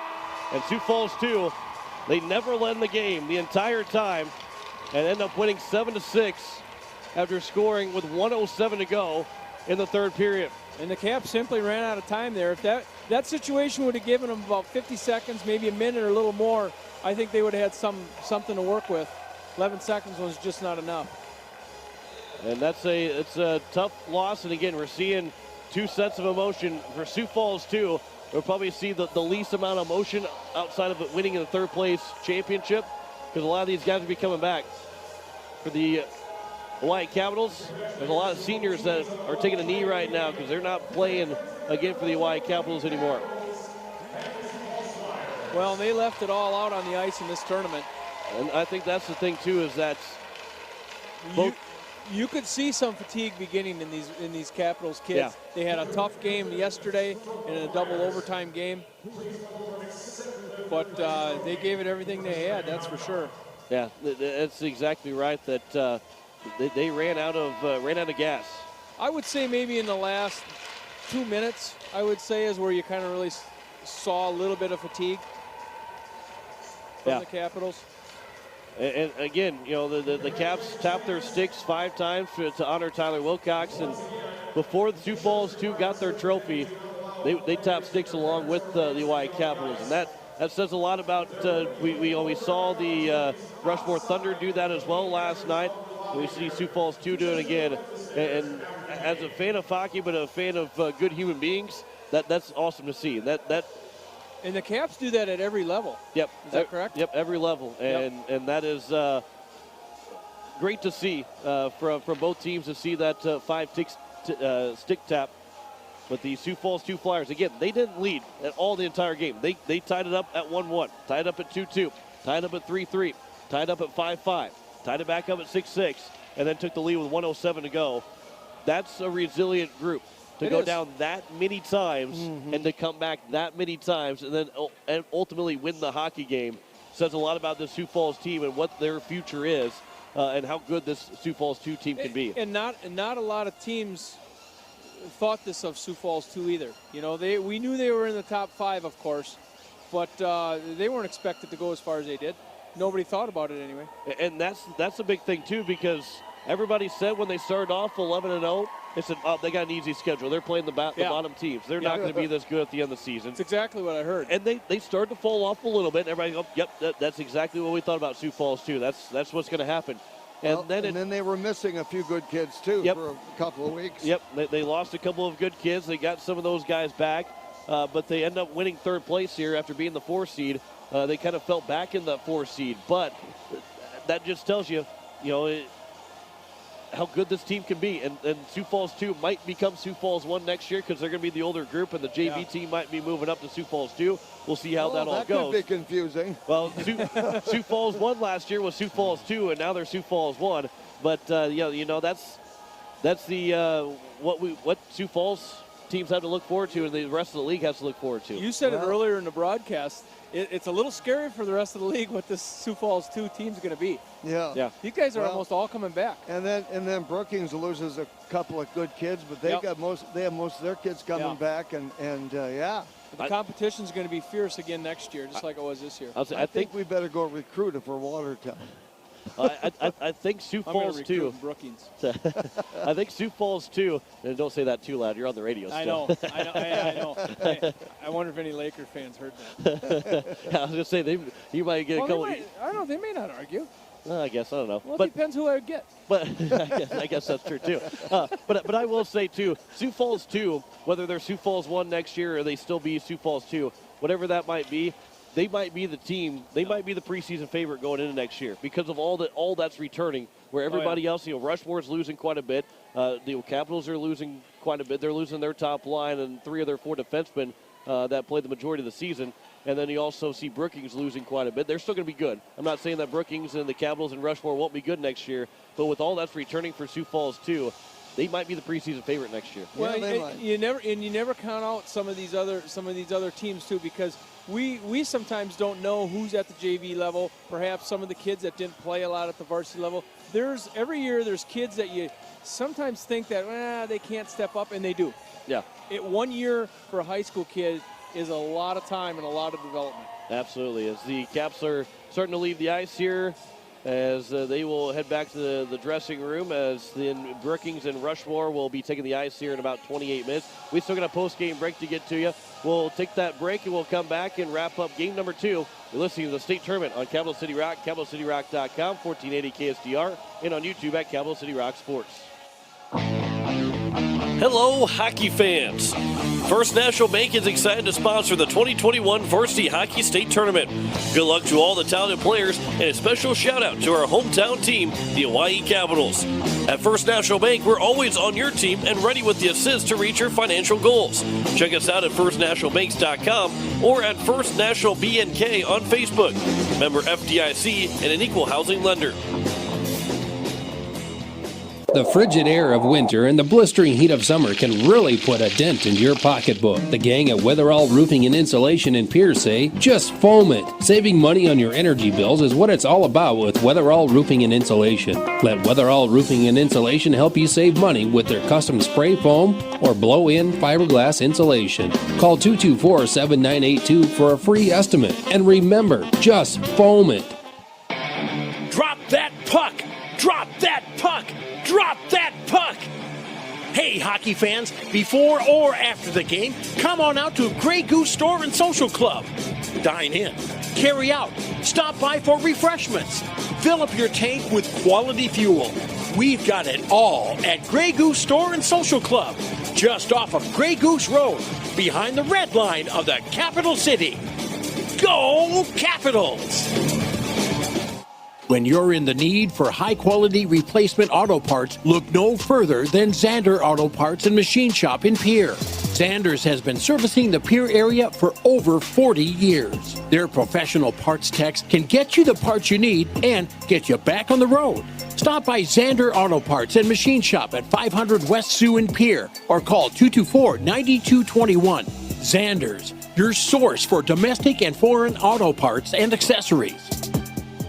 When you're looking for quality trash pickup services, look no further than Envirotech. 6 days a week, their trucks are on the road picking up trash, even holidays. They're also the place to contact for recycling services. Their friendly, professional staff is ready to assist with weekly pickups or even special pickups. Check out the website at EnvirotechWaste.com. Envirotech is locally operated. Call 224-4804. Envirotech Waste Services in Pierre, proud to support high school athletics.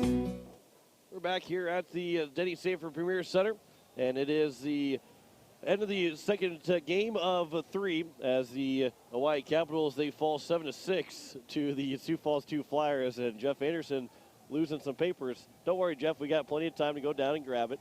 He might be making his way down there before the rest of us go. Jeff, I thought you were going over. I thought so, too. I was about ready to grab you and some of the rest of my papers that might have been going for a ride.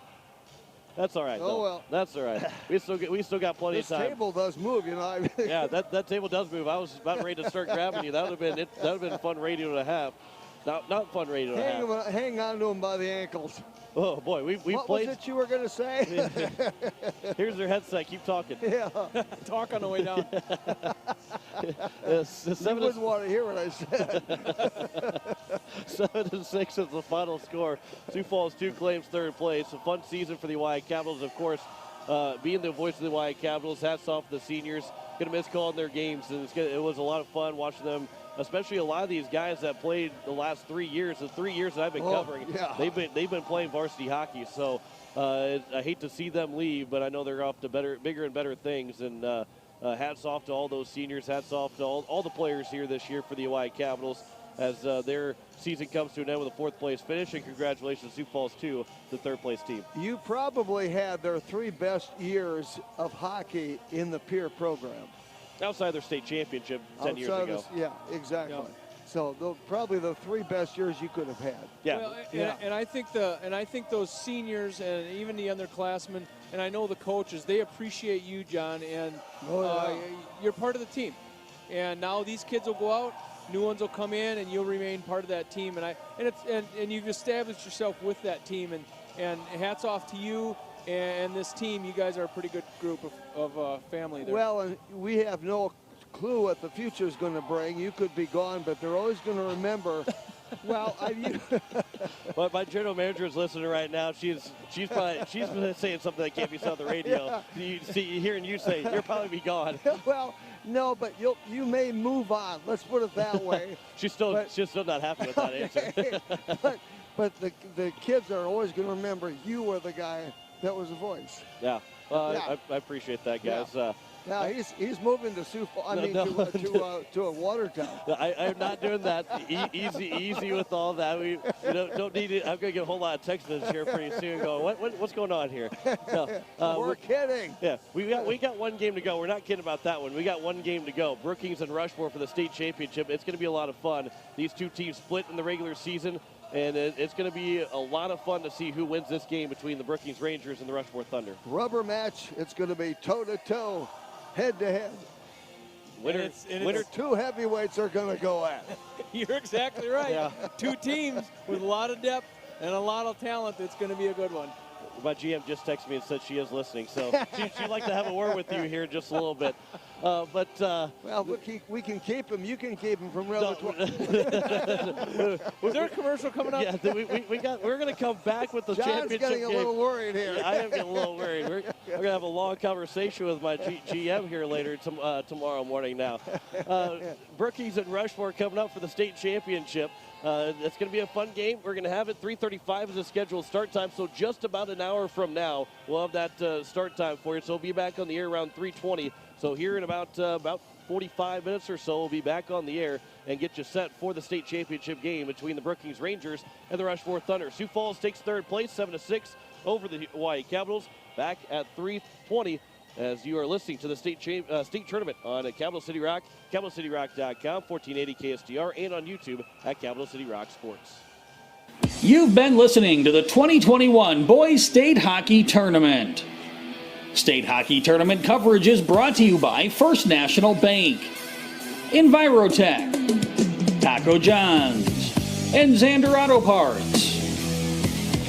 State Tournament Hockey is also brought to you by Fisher Rounds, Kubota, Dakota Land, The Clubhouse in Pier, Weatherall, and Hermanson Endodontics.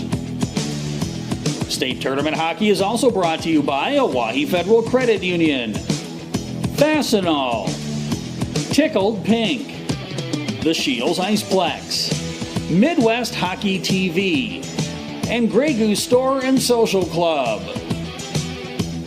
And also by Leisure Palace Pools and Spa, Reliabank, Pelican Power Sports, Pizza Ranch, and Sunmasters. Your home for the Oahe Capitals is Capital City Rock and CapitalCityRock.com. This has been a special presentation of Riverfront Broadcasting Sports, Central South Dakota's sports leader.